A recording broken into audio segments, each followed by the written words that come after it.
Hello all, welcome to civil step. तो आज हम हिमाचल प्रदेश जीके में geography of Himachal Pradesh discuss करेंगे। ये हमारा नया सेक्शन है हिमाचल प्रदेश जीके का। इससे पहले हम लोगों ने polity of Himachal Pradesh and history of Himachal Pradesh को डिस्कस किया।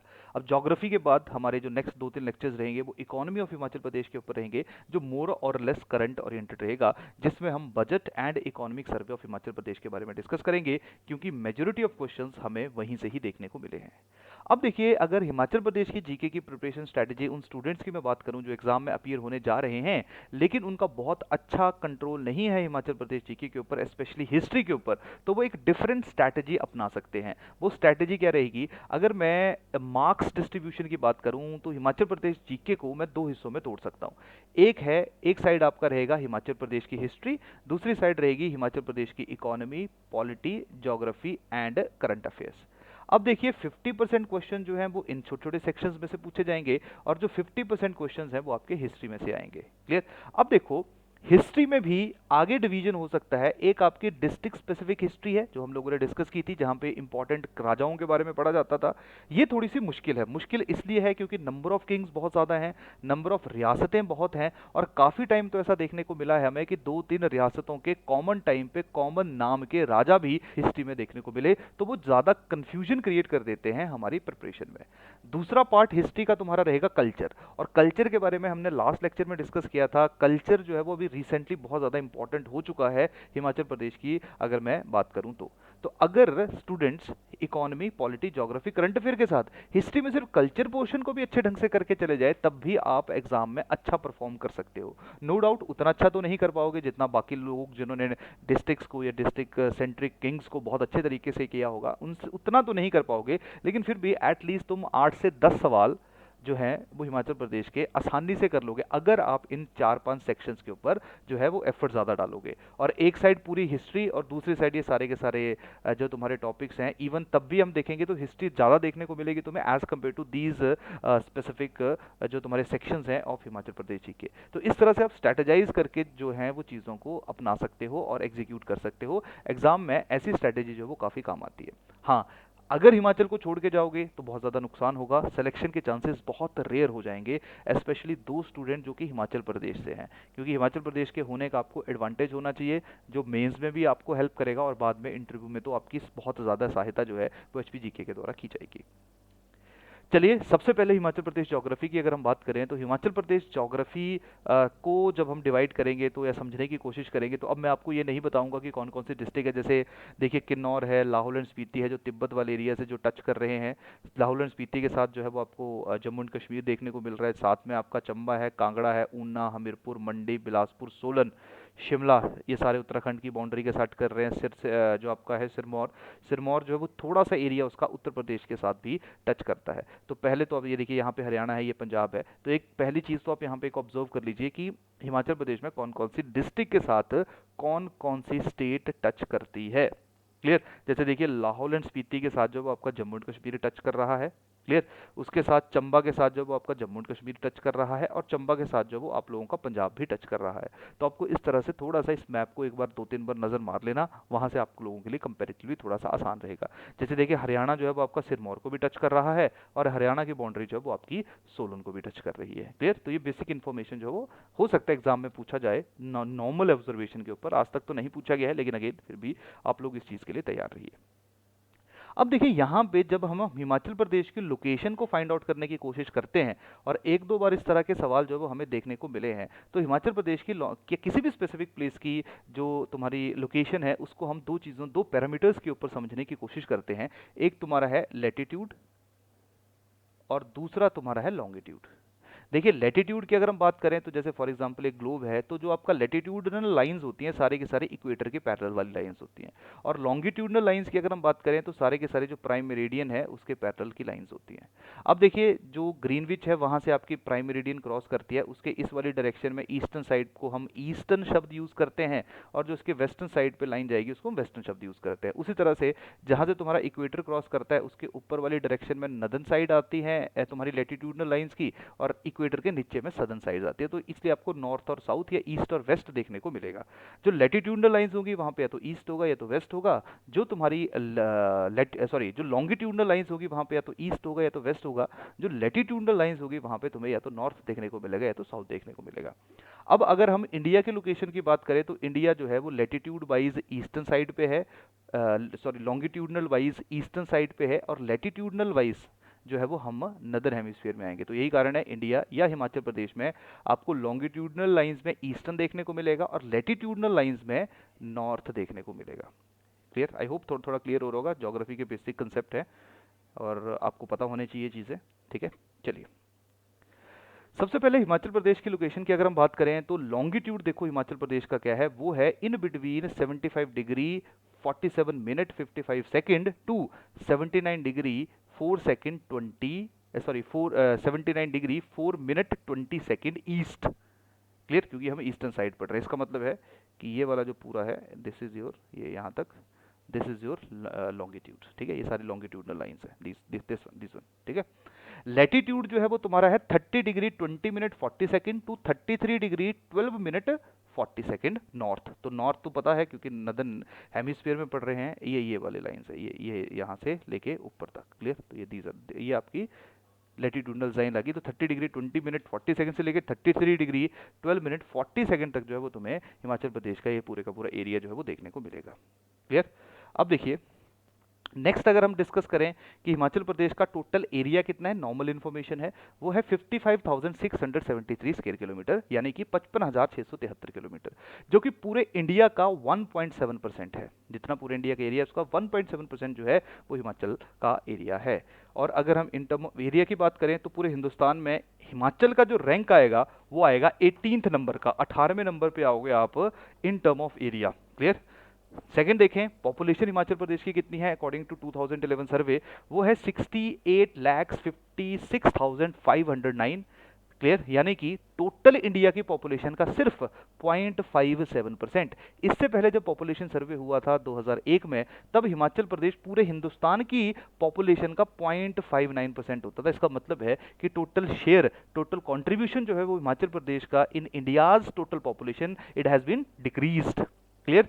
तो ये चीज़ें थोड़ी मान्यूट सी चीज़ें आपको ध्यान होनी चाहिए। और अगर पॉपुलेशन वाइज बात करें तो हिमाचल प्रदेश जो है वो सिर्फ स्टेट्स की अगर हम बात करें तो 21st नंबर पे है। अगर यूनियन टेरिटरीज को भी डाल लें तो दिल्ली के कारण ये 22वें नंबर पे चला जाता है। अब आप लोग यहाँ पे बोलोगे कि जम्मू एंड कश्मीर बन गया, ये हो गया, वो हो गया। देखिए जो भी हमारे पास इन्फॉर्मेशन है वो सारी की सारी किसी एक स्पेसिफिक डाटा के ऊपर बेस्ड है, किसी एक स्पेसिफिक रिपोर्ट या किसी एक स्पेसिफिक सेंसस के ऊपर बेस्ड है। तो जो इन्फॉर्मेशन मैंने आप लोगों के साथ शेयर की ये 2011 सेंसस के ऊपर बेस्ड है। 2021 का सेंसस जब आएगा उसके बाद जो है वो ऑब्वियस ही बात है काफ़ी चेंजेस हमें देखने को मिलेंगे रैंकिंग में, ठीक है, पोजीशनिंग में। और तीसरी चीज़ यहाँ पे भी है कि शायद आपको पता ही है स्पेसिफिक टाइम पे कोविड के कारण जो है वो आपका थोड़ा सा सेंसस जो है वो डिले हो रहा है। हो सकता है कि जल्दी हो जाए लेकिन चांसेस हैं कि डिले हो इस बार का सेंसस। तो जब इन्फॉर्मेशन आएंगी उनको हम लोग अपने नोट्स में अपडेट करेंगे। चलिए अब हिमाचल प्रदेश के का मेन जो सबसे टॉपिक है that is your physiography of Himachal Pradesh, वो डिस्कस करते हैं। देखिए फिजियोग्राफी ऑफ हिमाचल प्रदेश की अगर हम बात करें तो वहाँ पे आप लोगों को यहाँ पे आप लोगों को देखना है कि जैसे हम लोग जब भी इंडिया की ज्योग्राफी को पढ़ने की कोशिश करते हैं, ठीक है, जब भी हम हिंदुस्तान की ज्योग्राफी पढ़ते हैं तब हम हिमालयाज़ में देखते हैं कि सबसे पहले जो तुम्हारे बिल्कुल पंजाब के प्लेन्स एरियाज़ हैं, प्लेन एरियाज़ के साथ हमें देखने को मिलते हैं छोटे छोटे पहाड़ जिनको हम लोग कहते हैं शिवालिक्स। उसके बाद थोड़े से पहाड़ों का साइज़ बढ़ता है जिनको हम लोग हिमाचल के नाम से जानते हैं, धौलाधार के नाम से जानते हैं, इनर हिमालयाज के नाम से जानते हैं, लेसर हिमालयाज के नाम से जानते हैं। फिर थोड़ा सा और ऊपर जाओ तो उनको हम ग्रेटर हिमालयाज कहते हैं। थोड़ा और ऊपर जाओ तो वहाँ पे तुम लोगों को जो है वो ट्रांस हिमालयाज देखने को मिलते हैं। देखिए जो तुम्हारे ट्रांस हिमालयाज हैं इनको नॉर्मली तो हम लोग कभी कभी हिमालयाज का पार्ट मान लेते हैं, पर ट्रांस हिमालयाज क्योंकि इनकी फॉर्मेशन डिफरेंट है, इनकी रॉक अलग है, तो यही कारण है इनको हम हिमालयन बेल्ट से अलग मानते हैं। तो हिमालयाज के जो नदर्न साइड पे हैं जैसे तुम्हारा काराकोरम है, लद्दाख है, जांस्कर है, ये सारे के सारे जो है इनको इन पूरे एरियाज को, इन पूरी हिल्स को हम लोग या माउंटेन रेंजेस को हम लोग ट्रांस हिमालयाज का नाम देते हैं। क्लियर? जो हिमालयाज हैं इनकी फॉर्मेशन सारी तीर्थीय सी के सेडिमेंट से हुई है, ट्रांस हिमालयाज की फॉर्मेशन तीर्थीय सी के सेडिमेंट से नहीं हुई है। क्लियर? पर चलिए वापस आते हैं। तो अगर फिजियोग्राफी ऑफ हिमाचल प्रदेश की बात करें, जैसे आप फिजियोग्राफी ऑफ इंडिया पढ़ते हैं, तो फिजियोग्राफी ऑफ हिमाचल प्रदेश, क्योंकि मैक्सिमम एरिया जो है वो आपका सारे का सारा जो है हिली एरिया है, चाहे छोटी हिल्स हैं चाहे बड़ी हिल्स हैं, यही कारण है कि मेजोरिटी ऑफ पोर्शन आपका इन्हीं चार कैटेगरीज में डिवाइडेड होगा। तो सबसे पहले लोअर हिल्स या शिवालिक्स की बात करते हैं। शिवालिक्स की बात की जाए, जिनको हम लोग मैनक पर्वत के नाम से भी जानते हैं, जिनको मैनक पर्वत के नाम से भी जाना जाता है, तो शिवालिक्स जो है वो छोटी पहाड़ियों को कहा जाता है। शिवालिक्स वो पहाड़ियां हैं जिनकी जो हाइट है, जिनकी जो पीक है, वो आपको 600 से लेके 1200 मीटर तक देखने को मिलेगी। शिवालिक्स आपकी जैसे हमीरपुर में मेनली आपकी शिवालिक्स हैं, ऊना में आपकी सारी शिवालिक्स हैं, इसके अलावा जो है वो आपको कांगड़ा में शिवालिक्स देखने को मिलेगी। क्लियर। इसके अलावा बिलासपुर में शिवालिक्स देखने को मिलेगी, सिरमौर में देखने को मिलेगी, चंबा के कुछ एरियाज में जो है वो आपको शिवालिक्स देखने को मिलेगी। क्लियर।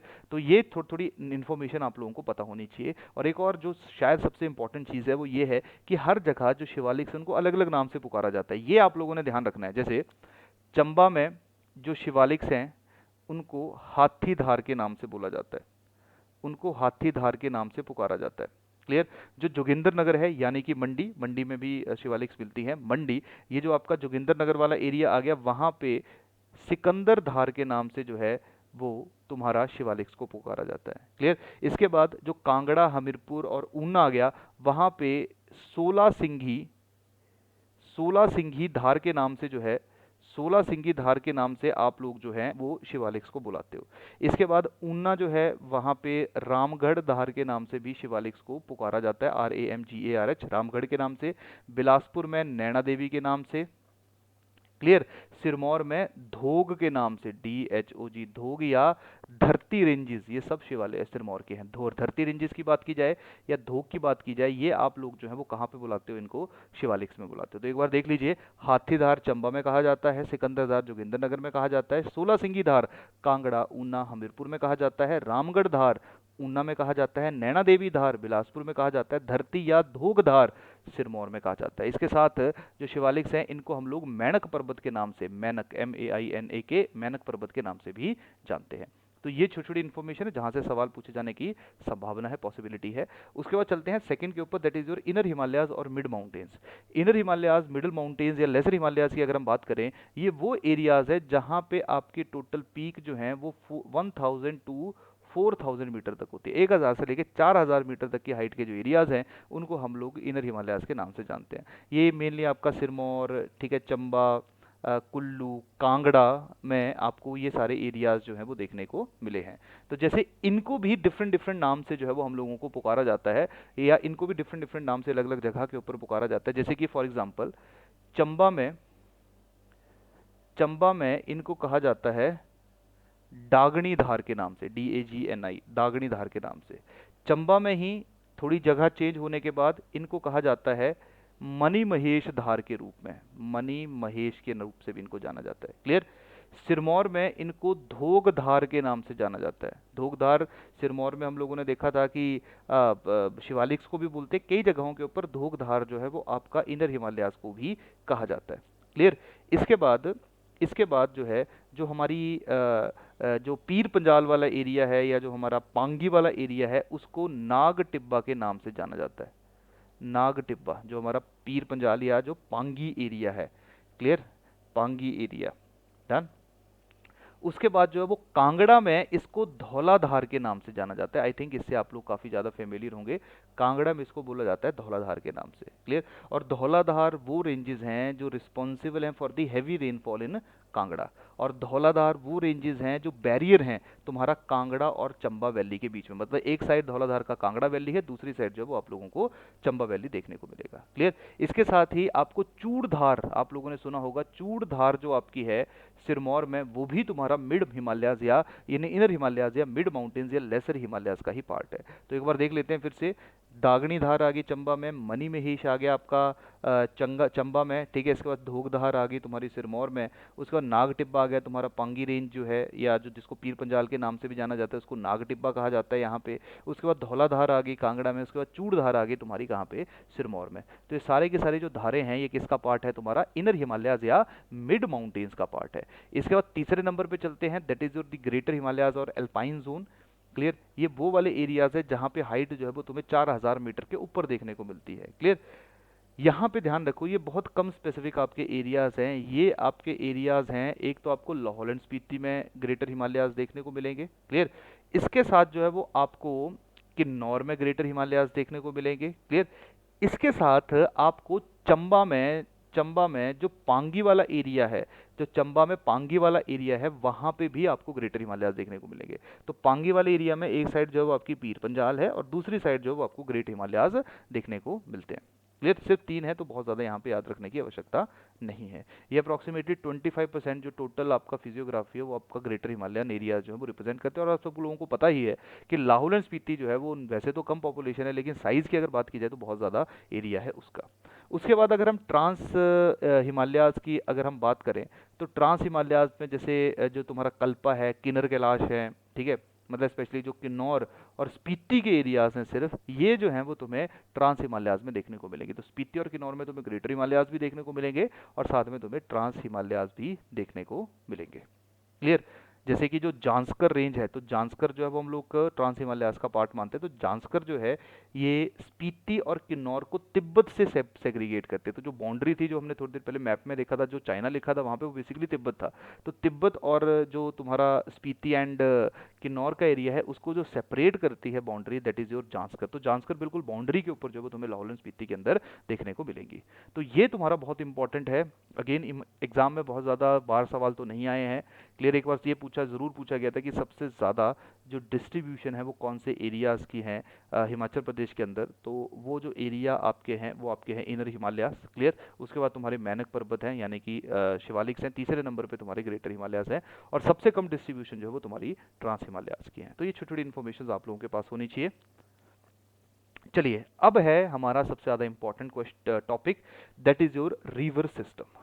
तो रिवर सिस्टम की अगर हम बात करें तो रिवर सिस्टम में यहाँ पे मैंने आपको एक ब्लैंक मैप बनाया है, क्लियर। अब देखो यार, यहाँ पे क्वेश्चन किस तरह से पूछे जाते हैं, तो सवाल जो आप लोगों से पूछे जाएंगे वो बिल्कुल बेसिक क्वेश्चंस होंगे। बेसिक क्वेश्चंस का मेरा मतलब है कि यहाँ पे पूछा जाएगा कि कौन सी रिवर जो है वो किस स्पेसिफिक नदी की ट्रिब्यूटरी है। और कभी कभी एक ये भी पूछा गया है कि कोई इंपॉर्टेंट टाउन जो है वो बताओ कौन सी, या मान लो जैसे मंडी मनाली है तो वो कौन सी रिवर के साइड पे बना है, या नग्गर है, कुल्लू है, पंडोह है, मंडी है, क्लियर है, सुजानपुर है। तो बताइए जरा कौन सी इंपॉर्टेंट नदी है जिसके किनारे पे वो स्पेसिफिक टाउन बना है। तो ये जो मैंने टाउन्स के नाम लिए, ये सारे के सारा जो है वो तुम्हारा कौन सा एरिया है, ये सारे का सारा एरिया तुम्हारा है ब्यास नदी के ऊपर बने हुए इंपॉर्टेंट टाउन्स, क्लियर। अब देखिए, अगर मैं रिवर सिस्टम की बात करूं तो सबसे पहले आ गया तुम्हारा ब्यास। अब देखो यार, सिर्फ मैं तुम्हें थोड़ा आइडिया देने के लिए मैं पर्पस बता देता हूँ यहाँ पे क्या है। पर्पस यहाँ पे आप लोगों को बताने का मेन तो यही है कि आप लोगों को थोड़ा सा आइडिया लगे कि कौन सी नदी कहाँ से गुजरती है। और दूसरा पर्पस यहाँ पे ये है क्योंकि जैसे मान लो ब्यास की अगर हम बात करें तो ब्यास जो है वो आपकी कुल्लू से चलेगी, ठीक है। ब्यास जो है वो आपकी कुल्लू से चलेगी, क्लियर। कुल्लू से जाती जाती जो है वो मंडी से होती, हमीरपुर से होती, कांगड़ा से होती हुई जो है वो आप लोगों को बाहर पंजाब में जाती हुई दिखेगी। तो हमें यहाँ पे बस थोड़ा सा आइडिया ये लेना है कि कोई भी अगर रिवर फ्लो कर रही है, जैसे फॉर एग्जांपल ब्यास फ्लो कर रही है, तो वो कहाँ से निकली और ब्यास की कौन कौन सी ट्रिब्यूटरीज हैं। बस अगर ये इन्फॉर्मेशन के लिए ही बेसिकली मैं आपको मैप के थ्रू जो है वो रिवर सिस्टम करवाने की कोशिश कर रहा हूँ। तो यहाँ पे बहुत ज़्यादा डिटेल में नहीं जाना है कि नदी यहाँ चलेगी वहाँ चलेगी, बस ये देखना है कौन सी नदी गुजरी, कौन सी रिवर है और उस रिवर की ट्रिब्यूटरी कौन सी है, उसमें राइट बैंक पे कौन है। अब राइट और लेफ्ट कैसे, जैसे मान लो अगर रिवर की डायरेक्शन इस डायरेक्शन में है तो राइट ये हुआ और लेफ्ट ये हुआ। अगर रिवर की डायरेक्शन दूसरी होती तो राइट और लेफ्ट जो है वो तुम्हारे उल्टे हो जाते, क्लियर। तो अभी जो है वो सारी की सारी रिवर्स तुम्हारी वैसे भी इसी डायरेक्शन में फ्लो करेगी, जिस डायरेक्शन में इस स्पेसिफिक डायरेक्शन में ही नदियों का फ्लो रहेगा। तो राइट और लेफ्ट में ज़्यादा कन्फ्यूजन आप लोगों को नहीं होना चाहिए, पहली बात, ठीक है। चलिए, सबसे पहले ब्यास जो तुम्हारी रिवर है उसकी बात करते हैं। तो ब्यास की अगर हम बात करें तो ब्यास जो है वो तुम्हारी ब्यास कुंड से रोहतांग पास के करीब से, रोहतांग पास के पास से, रोहतांग पास के करीब से तुम्हारी ब्यास कुंड ग्लेशियर का नाम है, रोहतांग पास जगह का नाम है, जहाँ से तुम्हारी ब्यास रिवर जो है वो फ्लो करना शुरू करती है, या जहाँ से तुम्हारी ब्यास नदी जो है वो निकलती है। तो ब्यास रिवर जो है वो तुम्हारी अगर फ्लो की हम बात करें तो। दूसरी बात यह है कि अब ब्यास की जो ट्रिब्यूटरीज हैं वो कौन कौन सी हैं। तो ब्यास की ट्रिब्यूटरीज की अगर हम बात करें तो ब्यास को एक नदी निकलती है धौलाधार से, जिस नदी का नाम है तीर्थन, TIRTHAN। तो वो जो है वो लेफ्ट बैंक ट्रिब्यूटरी है जो कि ब्यास को कुल्लू के अंदर ही जो है वो तुम्हारा मध को टच करती है, जिसका नाम है तीर्थन। तो तीर्थन आगे तुम्हारी धौलाधार से निकली हुई, क्लियर। इसके साथ ही एक तुम्हारी लेक है मंतलाई लेक, वहां से एक नदी निकलती है जिसका नाम है पार्वती। पार्वती भी तुम्हारी किसकी ट्रिब्यूटरी है? तुम्हारी जो ब्यास नदी है उसकी ट्रिब्यूटरी है। उसके बाद जो है वो थोड़ी देर देर के बाद जो है वो एक और नदी, एक और ट्रिब्यूटरी इसको टच करती है, जिस ट्रिब्यूटरी का नाम है सैंज, SAING, सांझ या सैंज। क्लियर? इसके बाद जो है वो मंडी में इस नदी को एक और ट्रिब्यूटरी टच करती है जो कि धौलाधार से ही नदी निकलती है, उस ट्रिब्यूटरी का नाम था ऊहड़, मंडी में टच करती है इसको। क्लियर? इसके बाद जो है वो आपको कांगड़ा और हमीरपुर में, स्पेशली कांगड़ा में अलग अलग नदियां जो है वो इसको टच करती हुई दिखेंगी। जैसे फॉर एग्जांपल आपको अवा देखने को मिलेगी, AWA, अवा आ गई, ठीक है। इसके बाद जो है वो तुम्हें लूणी देखने को मिलेगी। इसके बाद जो है तुम्हें बाण गंगा देखने को मिलेगी। थोड़ा सा बाहर चला गया, बस ये ध्यान रखिए कि ट्रिब्यूटरीज डिस्कस कर रहे हैं थोड़ा सा, ठीक है। बाण गंगा देखने को मिलेगी। क्लियर? उसके बाद जो है वो तुम्हें गज खड देखने को मिलेगी, गज खड देखने को मिलेगी। उसके बाद तुम्हें चक्की देखने को मिलेगी। सारे हिमाचल के अंदर ही है, मैप में थोड़ा सा बाहर जा रहा है, बस ये चीज़ ध्यान रखो। तो क्या समझे हम लोग? सबसे पहले पार्वती, ट्रिब्यूटरी कौन कौन सी है? पार्वती है, सांझ है, तीर्थन है, ऊहड़ है, अवा है, लूणी है, बाण गंगा है, गज खड है, GAJKHAD, गज खड है। गज खड के बाद कौन सी है? चक्की है, CHAKKI। इसके अलावा जो है वो कुछ नदियां हैं, जैसे शुक्र खड है, ठीक है, कुणाह खड है, KUNAH, ये शुक्र खड है, कुना खड है। ये आपको हमीरपुर डिस्ट्रिक्ट के अंदर देखने को मिलेगी। ये भी आपकी ब्यास की ही ट्रिब्यूटरीज हैं। तो ये छोटी छोटी इन्फॉर्मेशन, थोड़ी थोड़ी इन्फॉर्मेशन जो है वो आप लोगों के पास होनी चाहिए, और आपको इन नदियों के बारे में जो है वो क्या होना चाहिए? पता होना चाहिए। क्लियर? डन? तो ये है कहानी तुम्हारी किसकी? तुम्हारी ब्यास रिवर की। तो ब्यास रिवर की ट्रिब्यूटरीज के बारे में आपको थोड़ा आइडिया होना चाहिए। एक और ब्यास की ट्रिब्यूटरी यहाँ पे आपको नीचे से देखने को मिलेगी, जिसका नाम है सुकेती। सुकेती भी तुम्हारी जो है वो ब्यास की ही ट्रिब्यूटरी है। आई होप आपको थोड़ा थोड़ा धीरे धीरे जो है वो थोड़ी थोड़ी चीज़ों के बारे में क्लैरिटी आ रही होगी। तो ये इंपॉर्टेंट रिवर्स हैं जो हमारे किसको देखने को मिलती है? हमें ब्यास की। तो चलिए दूसरी इंपॉर्टेंट नदी के ऊपर चलते हैं। दूसरी इंपॉर्टेंट रिवर का नाम है चिनाब। आई होप आपको चिनाब के बारे में पता होगा। चिनाब जो है इसको हम लोग चंद्रभागा के नाम से भी जानते हैं। तो चिनाब जो है उसको समझना या पढ़ना बहुत ज़्यादा मुश्किल नहीं है, आसान है। चिनाब में बहुत ज़्यादा डिटेल में जो है वो चीज़ों को हम लोग वैसे भी डिस्कस नहीं करते हैं। क्लियर? चिनाब के बारे में वैसे भी ज़्यादा टेंशन लेने की आप लोगों को ज़रूरत नहीं है। तो चिनाब की अगर हम बात करें, तो चिनाब जो है वो आपकी चंद्र, दो ग्लेशियर्स हैं आपके लाहौल एंड स्पीति में, ठीक है। एक ग्लेशियर का नाम है चंद्र और दूसरे ग्लेशियर का नाम है भागा। तो लाहौल एंड स्पीति में इन दोनों ग्लेशियर से दो नदियां निकलती हैं। एक नदी का नाम है चंद्र और दूसरी नदी का नाम है भागा। ये लाहौल स्पीति के अंदर ही दोनों नदियां जो हैं वो मिक्स मिलती हैं तांडी के पास, TANDI, तांडी के पास। क्लियर? उसके बाद जो है ये नदियां जो हैं वो क्रॉस होती होती होती होती जो है वो तुम्हारी चंबा डिस्ट्रिक्ट में चली जाती हैं। अब चंबा में एक खड जो है, ये खड जो है वो इनको टच करती है पहले ही, जिसका नाम है MIYAR, म्यार खड। तो म्यार खड जब उनकी ट्रिब्यूटरी के रूप में हम लोगों को देखने को मिला है। क्लियर? लेकिन अगेन जो तुम्हारा चिनाब है इसके ऊपर ज़्यादा आप लोगों ने ज़्यादा टेंशन लेने की आप लोगों को ज़रूरत नहीं है, लेकिन फिर भी थोड़ा थोड़ा जो है वो आप लोगों को आइडिया होना चाहिए। जैसे तुम्हारी मान लो म्यार खड्ड आ गई, ठीक है। उसके बाद जो है वो तुम्हारा एक और आता है, दैट इज़ योर SOKHUN, सोखू नाड़ा। ये जो सोखू नाड़ा है ये भी तुम लोगों को जो है वो किसके ऊपर देखने को मिलता है? तुम्हारी चंद्रभागा के ऊपर देखने को मिलता है। अगर भरमौर की बात की जाए तो भरमौर जो है वो राइट साइड पे, राइट बैंक में या right side of this specific river आप लोगों को देखने को मिलेगा। क्लियर? तो ये है तुम्हारी अगली नदी जिसका नाम है चिनाब। चिनाब के बाद जो है वो नेक्स्ट रिवर का बात किया जाए, नेक्स्ट नदी आपकी है रावी। रावी की अगर हम बात करें तो रावी जो है वो आपका एक ग्लेशियर है कांगड़ा में, जिस ग्लेशियर का नाम है बड़ा बंगाल ग्लेशियर। कांगड़ा में एक ग्लेशियर है जिसका नाम है बड़ा बंगाल ग्लेशियर। वहां से ये नदी जो है वो आपकी ओरिजिनेट होती है, और कांगड़ा से होती होती है रिवर जो है वो चंबा में पहुंच के बाहर निकल जाती है। तो जब ये नदी चल रही होती है तो यहाँ पे जो है ये वही रिवर है, याद रखना, रावी रिवर, जिसके किनारे चंबा टाउन आपका सिचुएटेड है।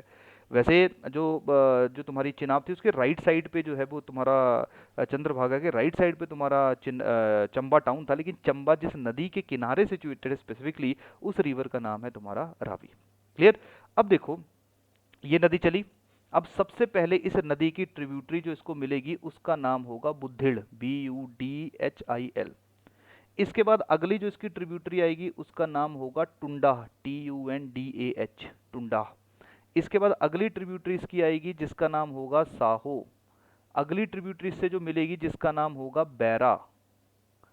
उसके बाद जो है, क्लियर, उसके बाद नेक्स्ट जो ट्रिब्यूटरी आएगी उसका नाम होगा Siul, SIEUL, clear, Siul.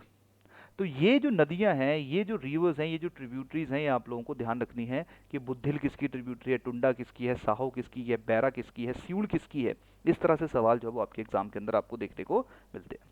Next आ जाओ, दैट इज योर सतलुज। अगले आ जाओ, सतलुज नदी की अगर हम बात करें तो देखिए यार, सतलुज की अगर बात की जाए तो सतलुज जो है वो आपकी काफ़ी इंपॉर्टेंट रिवर है। सतलुज जो है वो आप लोगों को सबसे पहले सतलुज की एंट्री होगी तुम्हारी किन्नौर डिस्ट्रिक्ट में, ठीक है। किन्नौर से चलती चलती शिमला को क्रॉस करेगी, शिमला के बाद जो वो मंडी को भी कुछ टच करेगी, क्लियर, मंडी और सोलन का ऑलमोस्ट बाउंड्री, और बिलासपुर से होती होती जो है वो आपको बाहर निकलती हुई ये स्पेसिफिक रिवर दिखेगी। ये तुम्हारी सतलुज रिवर है, क्लियर। अब देखो, अगर वैसे जनरली बात की जाए, अगर वैसे जनरली बात की जाए तो सतलुज रिवर जो है इसका सबसे बड़ा या इसका सबसे ज़्यादा कैचमेंट एरिया है। अप्रॉक्सीमेटली 30% जितना टोटल कैचमेंट एरिया अलग अलग नदियों का हमें यहाँ पे देखने को मिलता है, वो 30%, उस पूरे एरिया में 30% जो वो सतलुज का ही है। दूसरे नंबर पे ब्यास का है और तीसरे नंबर पे है किसका, चिनाब का। तो ये छोटी सी इन्फॉर्मेशन आप लोगों को पता होनी चाहिए। अब देखो, अगर हम सतलुज रिवर की बात करेंगे तो सतलुज में जो है वो सबसे पहले आप लोगों को क्या ध्यान रखना है कि सतलुज की एंट्री कहाँ से हुई। तो सतलुज आपकी एंटर हुई किन्नौर के पास से। किन्नौर में एक तुम्हारा दर्रा है जिसका नाम है शिपकीला। किन्नौर डिस्ट्रिक्ट में एक दर्रा है जिसका नाम है SHIPKI, शिपकीला। एक तुम्हारा दर्रा है पास है जिसका नाम है शिपकीला। आई होप आप लोगों ने इसके बारे में सुना होगा। बेसिकली जो तुम्हारी सतलुज है वो तुम्हारा मानसरोवर के पास एक रकास लेक है। मानसरोवर लेक के साथ रकास, RAKAS, उसी लेक से सतलुज की ओरिजिनेशन होती है और वो किन्नौर से हिमाचल प्रदेश के अंदर क्रॉस करती है, क्लियर।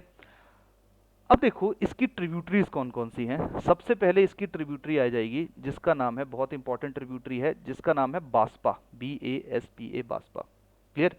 इसके साथ ही इससे पहले, बास्पा से पहले जो है वो तुम्हें जो ट्रिब्यूटरीज सतलुज को टच करेगी, एक ट्रिब्यूटरी का नाम है स्पीति, क्योंकि लाहौल एंड स्पीति में स्पीति नीचे आता है आपका।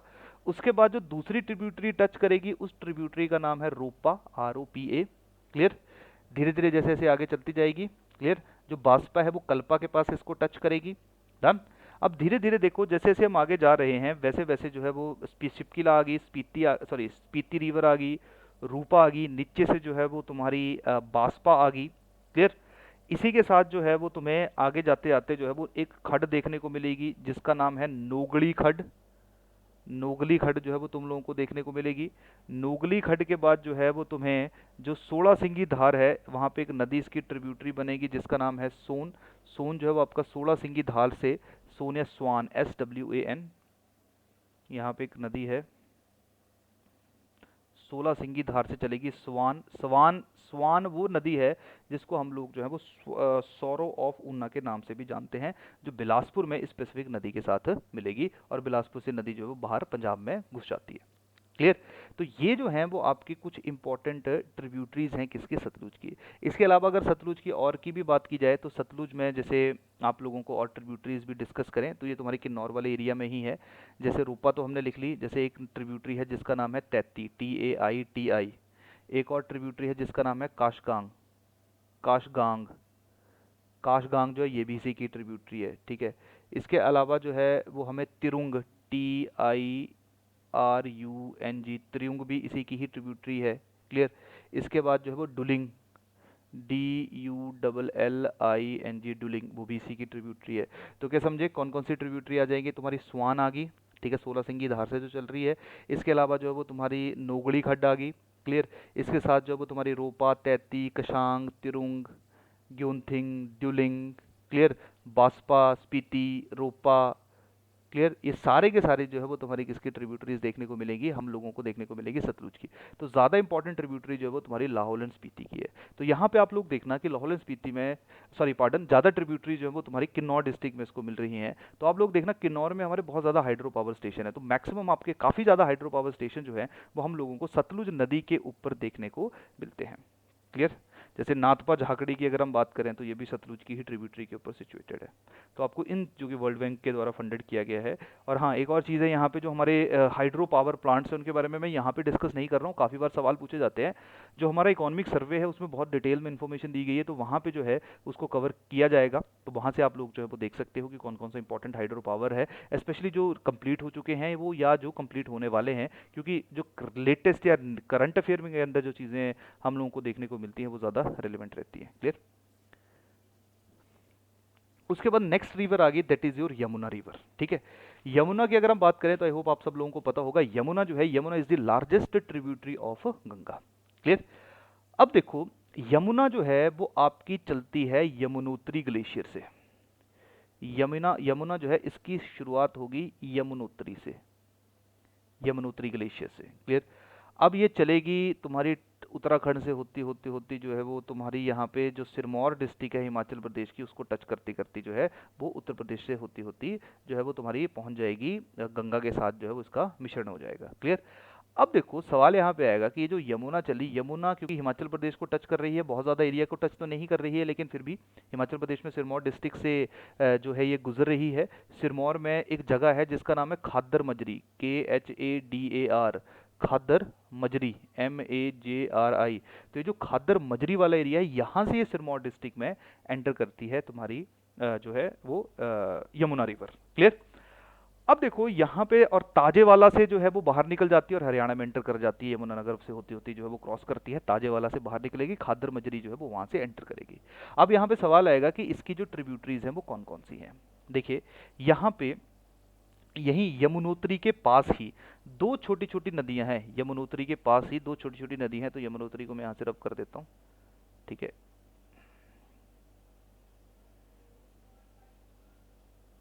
जैसे मान लो थोड़ा सा नीचे लेके जा रहा हूँ ताकि नदियां बनाना आसान रहे।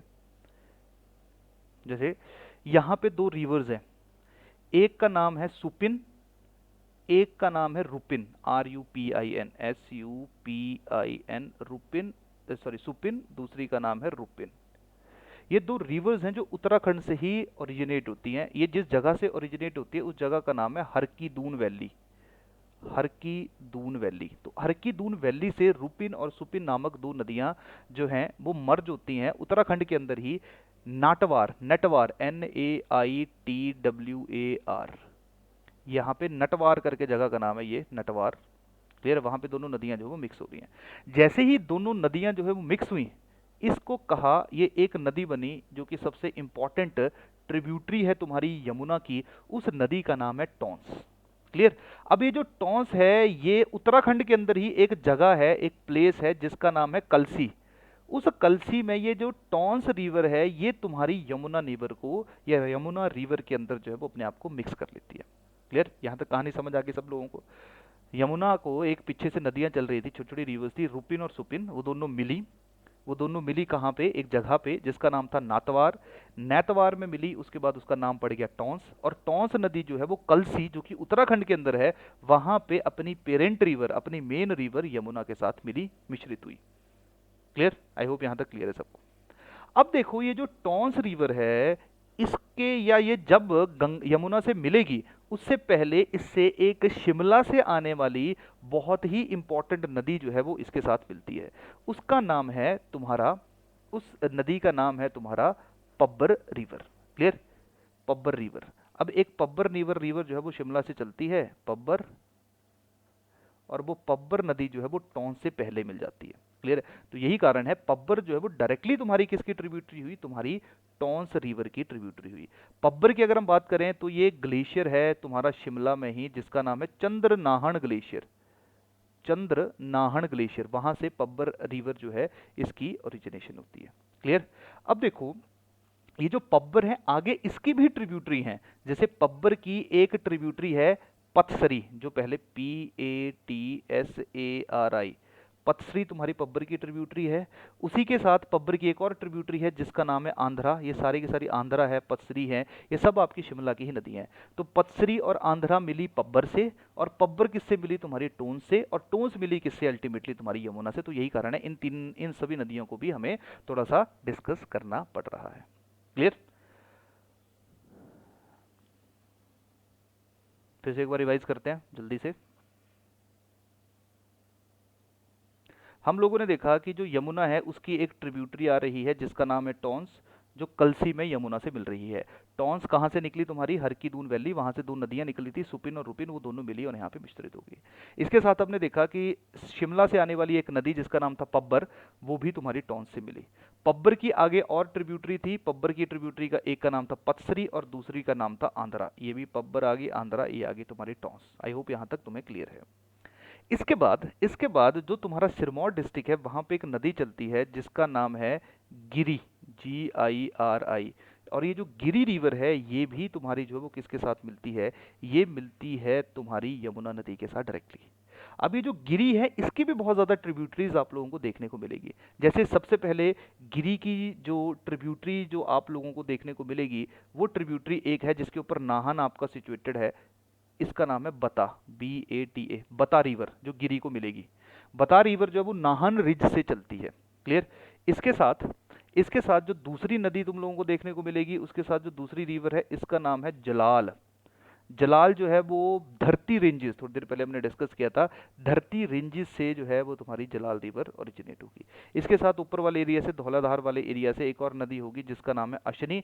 अशनी रिवर जो है वो भी तुम्हारी गिरी नदी के साथ मिलेगी। तो देखो फिर से एक बार डिस्कस देखते हैं। अब एक बार लास्ट टाइम रिवाइज करते हैं सब कुछ। लास्ट टाइम रिवीजन में क्या है हमारा कि दो इंपॉर्टेंट रिवर्स हैं। कौन कौन सी? एक है टॉन्स और दूसरी जो इंपॉर्टेंट रिवर है उसका नाम है गिरी। क्योंकि बाकी तो इन्हीं की ट्रिब्यूटरी हैं। जैसे जो टॉन्स है उसकी ट्रिब्यूटरी कौन कौन सी है? उसकी ट्रिब्यूटरी है पब्बर, और पब्बर की पीछे से ट्रिब्यूटरी कौन सी है? आंध्रा और पत्सरी। क्लियर?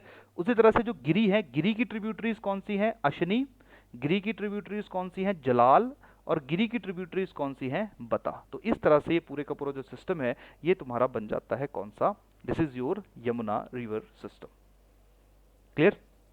तो ये छोटी छोटी कहानियां हैं, इसके बारे में आप लोगों को पता होना चाहिए। चलो नेक्स्ट चलते हैं। नेक्स्ट इज योर, चलो ब्यास रिवर के बारे में तो हम लोगों ने डिस्कस कर लिया। एक रिवर हमारी रह गई है जिसके बारे में हम लोगों ने डिस्कस नहीं किया। कौन सी? यमुना हो गया, सतलुज है, रावी है, चिनाब है, ब्यास है। ओके, सारी की सारी रिवर्स जो हमारी 5 इंपॉर्टेंट रिवर्स थी हिमाचल में, उनके बारे में हम लोग डिस्कस कर चुके हैं। अब इससे रिलेटेड मैंने आप लोगों के साथ डिस्कस किया कि इससे रिलेटेड एक जो चीज़ है वो ये है कि एग्जाम में जो सवाल आते हैं वो जैसे हाइड्रो पावर स्टेशन के ऊपर आते हैं। जैसे पूछा जा सकता है कि जो गिरीनगर हाइडल प्रोजेक्ट है जो कि 60 मेगावाट का है, वो कहाँ पे है? वो कहाँ पे है तुम्हारा? वो तुम्हारा यमुना रिवर के ऊपर है। क्लियर है? सिरमौर में है। इसके साथ जो वो आंध्रा पावर प्रोजेक्ट कहाँ पे है? वो आंध्रा। आंध्रा किसकी ट्रिब्यूटरी है? तुम्हारी पब्बर की। पब्बर आगे किसकी ट्रिब्यूटरी है? टॉन्स की। टॉन्स आगे किसकी ट्रिब्यूटरी है? यमुना की। तो जैसे आंध्रा पावर प्रोजेक्ट है जो रोहड़ू में चला हुआ है। क्लियर है? तो इस तरह के जो सवाल हैं, इस तरह के जो सवाल हैं वो आप लोगों से पूछे जा सकते हैं एग्जाम के अंदर। तो पावर स्टेशंस या पावर प्रोजेक्ट्स के बारे में हम लोग डिस्कस करेंगे जो हमारा नेक्स्ट जो लेक्चर होगा जिसमें हम लोग इकोनॉमिक सर्वे में डिस्कस करेंगे, क्योंकि इकोनॉमिक सर्वे में डायरेक्टली टारगेट किया गया है उनको। क्लियर? चलिए, अगला ज्योग्राफी का टॉपिक हमारा है इंपॉर्टेंट लेक्स इन हिमाचल प्रदेश। तो इन इंपॉर्टेंट लेक्स इन हिमाचल प्रदेश जो हैं इनको मैंने यहाँ पे ऐड कर दिया है। यहाँ से आप लोग इन सारे के सारी लेक्स को एक बार ऑब्जर्व कर सकते हो कि कौन सी लेक जो है वो कहाँ पे है। क्लियर? तो जैसे कुछ लेक्स के बारे में हम लोग डिटेल में डिस्कस करेंगे, डिटेल में तो चलो नहीं करेंगे, लेकिन हाँ थोड़ी थोड़ी कहानी जो है वो मैं आप लोगों के साथ कुछ इंपॉर्टेंट लेक्स के बारे में डिस्कस करूंगा। तो सबसे पहले तो आप लोग जो है वो इन लेक्स को जो है वो यहाँ पे आइडेंटिफाई कर लो, देख लो कि कौन कौन सी लेक कहाँ पे है। इसके साथ आई होप आप लोगों ने सुना होगा रामसर वेटलैंड के बारे में सुना होगा। रामसर वेटलैंड के बारे में सुना होगा। तो जो रामसर वेटलैंड है वो हिमाचल में तुम्हारी है 3। क्लियर? सबसे पहले रामसर वेटलैंड जो है वो कांगड़ा डिस्ट्रिक्ट के अंदर तुम्हारी है पोंग लेक। क्लियर? या पोंग डैम जिसको हम कहते हैं। पोंग डैम बेसिकली जो है वो ब्यास रिवर के ऊपर सिचुएटेड है। क्लियर? यहाँ पे बहुत छोटे छोटे आइलैंड्स जो हैं वो आपको देखने को मिलेंगे। तो पहला जो रामसर है that is your Pong dam. Clear? या पोंग डैम लेक। दूसरा जो तुम्हारा रामसर वेटलैंड है वो है तुम्हारा लाहौल एंड स्पीति के अंदर situated Chandratal lake. Chandratal lake जो है वो 4300 मीटर सिचुएटेड है ऊपर। और अभी हम लोगों ने डिस्कस किया कि चंद्रताल से चंद्र निकलती है, ठीक है, और भागा किस तरह से चंद्र भागा जो है वो मिलके चंद्रभागा नदियां जो है वो आपकी बनाती है। और तीसरा इंपॉर्टेंट आ जाएगा जो कि रामसर वेटलैंड के अंदर है, वो तुम्हारा सिरमौर डिस्ट्रिक्ट के अंदर सिचुएटेड है। सिरमौर डिस्ट्रिक्ट के अंदर जो है दैट इज योर रेणुका। तो इन तीनों को आप लोग याद रखोगे, ये रामसर वेटलैंड के अंदर आती है। क्लियर। अब देखिए, हिमाचल प्रदेश में हर एक जो डिस्ट्रिक्ट है इसको, या हर एक जो लेक है, उसके पीछे कोई ना कोई कहानी सिचुएटेड है। अब हर एक कहानी जो है वो हमें ज़्यादा इंपॉर्टेंट या ज़्यादा रेलेवेंट नहीं है, कुछ लेक्स की कहानी जो है वो ज़रूर आप लोगों के साथ डिस्कस की जाएगी। सबसे पहले तो आप एक बार नज़र मार लीजिए कि कौन कौन सी लेक जो है वो कहाँ पे डिस्ट्रीब्यूटेड है। अब अगेन ये सिर्फ डिस्ट्रिक्ट स्पेसिफिक है, ये लोकेशन नहीं है। यहाँ पे जैसे नको लेक लिखी है तो इसका मतलब ये नहीं कि नको लेक यहीं पे ही है, या रेणुका यहाँ पे लिखा है इसका मतलब नहीं है रेणुका यहीं पे है। ये सिर्फ ये है कि कौन सी डिस्ट्रिक्ट में कौन सी लेक जो है वो आप लोगों की सिचुएटेड है। क्लियर। जैसे सबसे पहले हम देखते हैं नको लेक के बारे में। तो नको लेक जो है वो आपकी किन्नौर में जो है वो सिचुएटेड है। किन्नौर में पूह डिवीजन है, पूह सब डिवीजन है, उसके अंदर या वहाँ पे जो है वो ये लेक आप लोगों को देखने को मिलती है। ऐसा माना जाता है कि आधा जो नको गांव है वो इस स्पेसिफिक लेक के अंदर ही जो है वो बरी हो चुका है। और नको लेक जो है वो बुद्धिस्ट के लिए बहुत ज़्यादा रेलेवेंट है, बहुत ज़्यादा इंपॉर्टेंट है। ऐसा मानते हैं कि गुरु पद्म संभवा जो हैं उनके द्वारा इसी स्पेसिफिक लेक या यही स्पेसिफिक जो केव्स थी वहीं पे ही उनके द्वारा जो है वो पूजा की गई, और उनके फॉलोअर्स बाद में यहाँ आए। तो आप लोग देखते हो कि किन्नौर में आपको बुद्धिस्ट रिलीजन जो है वो काफ़ी देखने को मिलता है। क्लियर। तो सबसे पहली लेक तुम्हारी जो इंपॉर्टेंट है दैट इज योर नको लेक। उसके बाद जो सेकंड इंपॉर्टेंट लेक आ जाएगी दैट इज योर सूरज ताल लेक। सूरज ताल लेक जो है वो आपका अपर हिमालयन जोन में सिचुएटेड है। इसको सूर्य ताल के नाम से भी जाना जाता है। क्लियर। ये पूरे इंडिया का थर्ड हाईएस्ट जो है वो तुम्हें लेक देखने को मिलेगी। क्लियर। पूरे के पूरा साल जो है स्पेसिफिक जोन में, जो अपर हिमालयन जोन है जहाँ पे स्पेसिफिक लेक है, वहाँ पे पूरे के पूरे साल जो है वो आप लोगों को बर्फ देखने को मिलती है। क्लियर। इसके साथ जो है वो तुम्हारी नेक्स्ट इंपॉर्टेंट लेक है that is your Chandratal lake. Chandratal lake जो है वो कहाँ पे सिचुएटेड है? चंद्रताल लेक सिचुएटेड है तुम्हारी लाहौल एंड स्पीति की। क्लियर। लाहौल एंड स्पीति में है। इसको मून लेक के नाम से भी जाना जाता है। इस स्पेसिफिक लेक के आसपास जो है वो आप लोगों को बहुत ज़्यादा टेम्पल्स जो है वो देखने को मिलेंगे। क्लियर। तीसरी आपकी इंपॉर्टेंट लेक है that is your Unamso lake. Clear. Unamso lake जो है ये कहाँ पे सिचुएटेड है, ये याद रखेंगे सब लोग, ये तुम्हारी लाहौल एंड स्पीति में ही सिचुएटेड है। उसके बाद चलिए चंबा डिस्ट्रिक्ट में चलते हैं। चंबा में सबसे बहुत इंपॉर्टेंट लेक है that is your Ghadsaru lake. Clear. जो कि चूरा तहसील ऑफ चंबा में सिचुएटेड है। क्लियर। अब ये जो लेक है इसको बहुत ज़्यादा सेक्रेड जो है वो कंसीडर किया जाता है। क्लियर। इसी स्पेसिफिक लेक के किनारे एक काली टेम्पल है, काली माता का टेम्पल है, वहाँ पे लोग जो है वो विजिट करते हैं। क्लियर। उसके बाद जो है वो तुम्हारी नेक्स्ट लेक आ जाएगी that is your Khajjiar lake. Khajjiar lake जो अब आप लोगों को कहाँ पे देखने को मिल रही है, ये भी तुम्हारी है चंबा के या चंबा डिस्ट्रिक्ट के अंदर।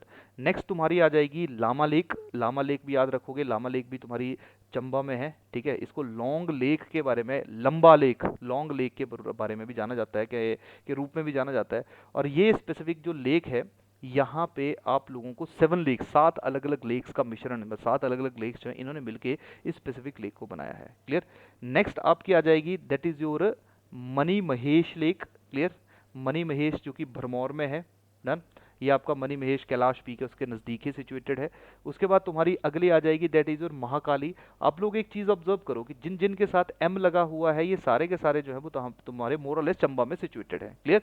जो तुम्हारी महाकाली लेक है इसको भागसूनाथ लेक के रूप में भी जाना जाता है। और महाकाली लेक जो है ये आपकी गॉडेस काली के लिए डेडिकेटेड है। क्लियर। इसके बाद तुम्हारी आ जाएगी that is your Chamera lake. Chamera बहुत ज़्यादा फेमस है तुम्हारा हाइड्रो इलेक्ट्रिक पावर प्लांट्स के लिए। ये जो रावी नदी है उसके खिलाफ जो या उसके पास जो है चमेरा एक गाँव का नाम भी है। तो जो तुम्हारी रावी रिवर है उसके नज़दीक ही Chamera hydro electric power plant जो वो आपके बने हुए हैं। तो चमेरा लेक कहाँ पे है? तुम्हारी चंबा में। इसके बाद आ जाओ तुम सारे के सारे, नेक्स्ट आ गई तुम्हारी कांगड़ा। कांगड़ा में सबसे पहले और सबसे इंपॉर्टेंट लेक तुम्हारी है that is your Dal lake. ठीक है। डल लेक। उसके बाद तुम्हारी दूसरी लेक आ जाएगी that is your Kareri lake. Clear. और तीसरी जो लेक है वो आपकी है Pong lake. Pong lake Kangra. Pong lake जो है इसके बारे में डिस्कस भी किया हमने थोड़ी देर पहले, इसको रामसर वेटलैंड का भी दर्जा मिला है। इसके साथ ही जो पोंग लेक है इसको महाराणा प्रताप लेक के नाम से भी जाना जाता है। क्लियर। महाराणा प्रताप लेक के नाम से भी इसको जानते हैं हम लोग। क्लियर।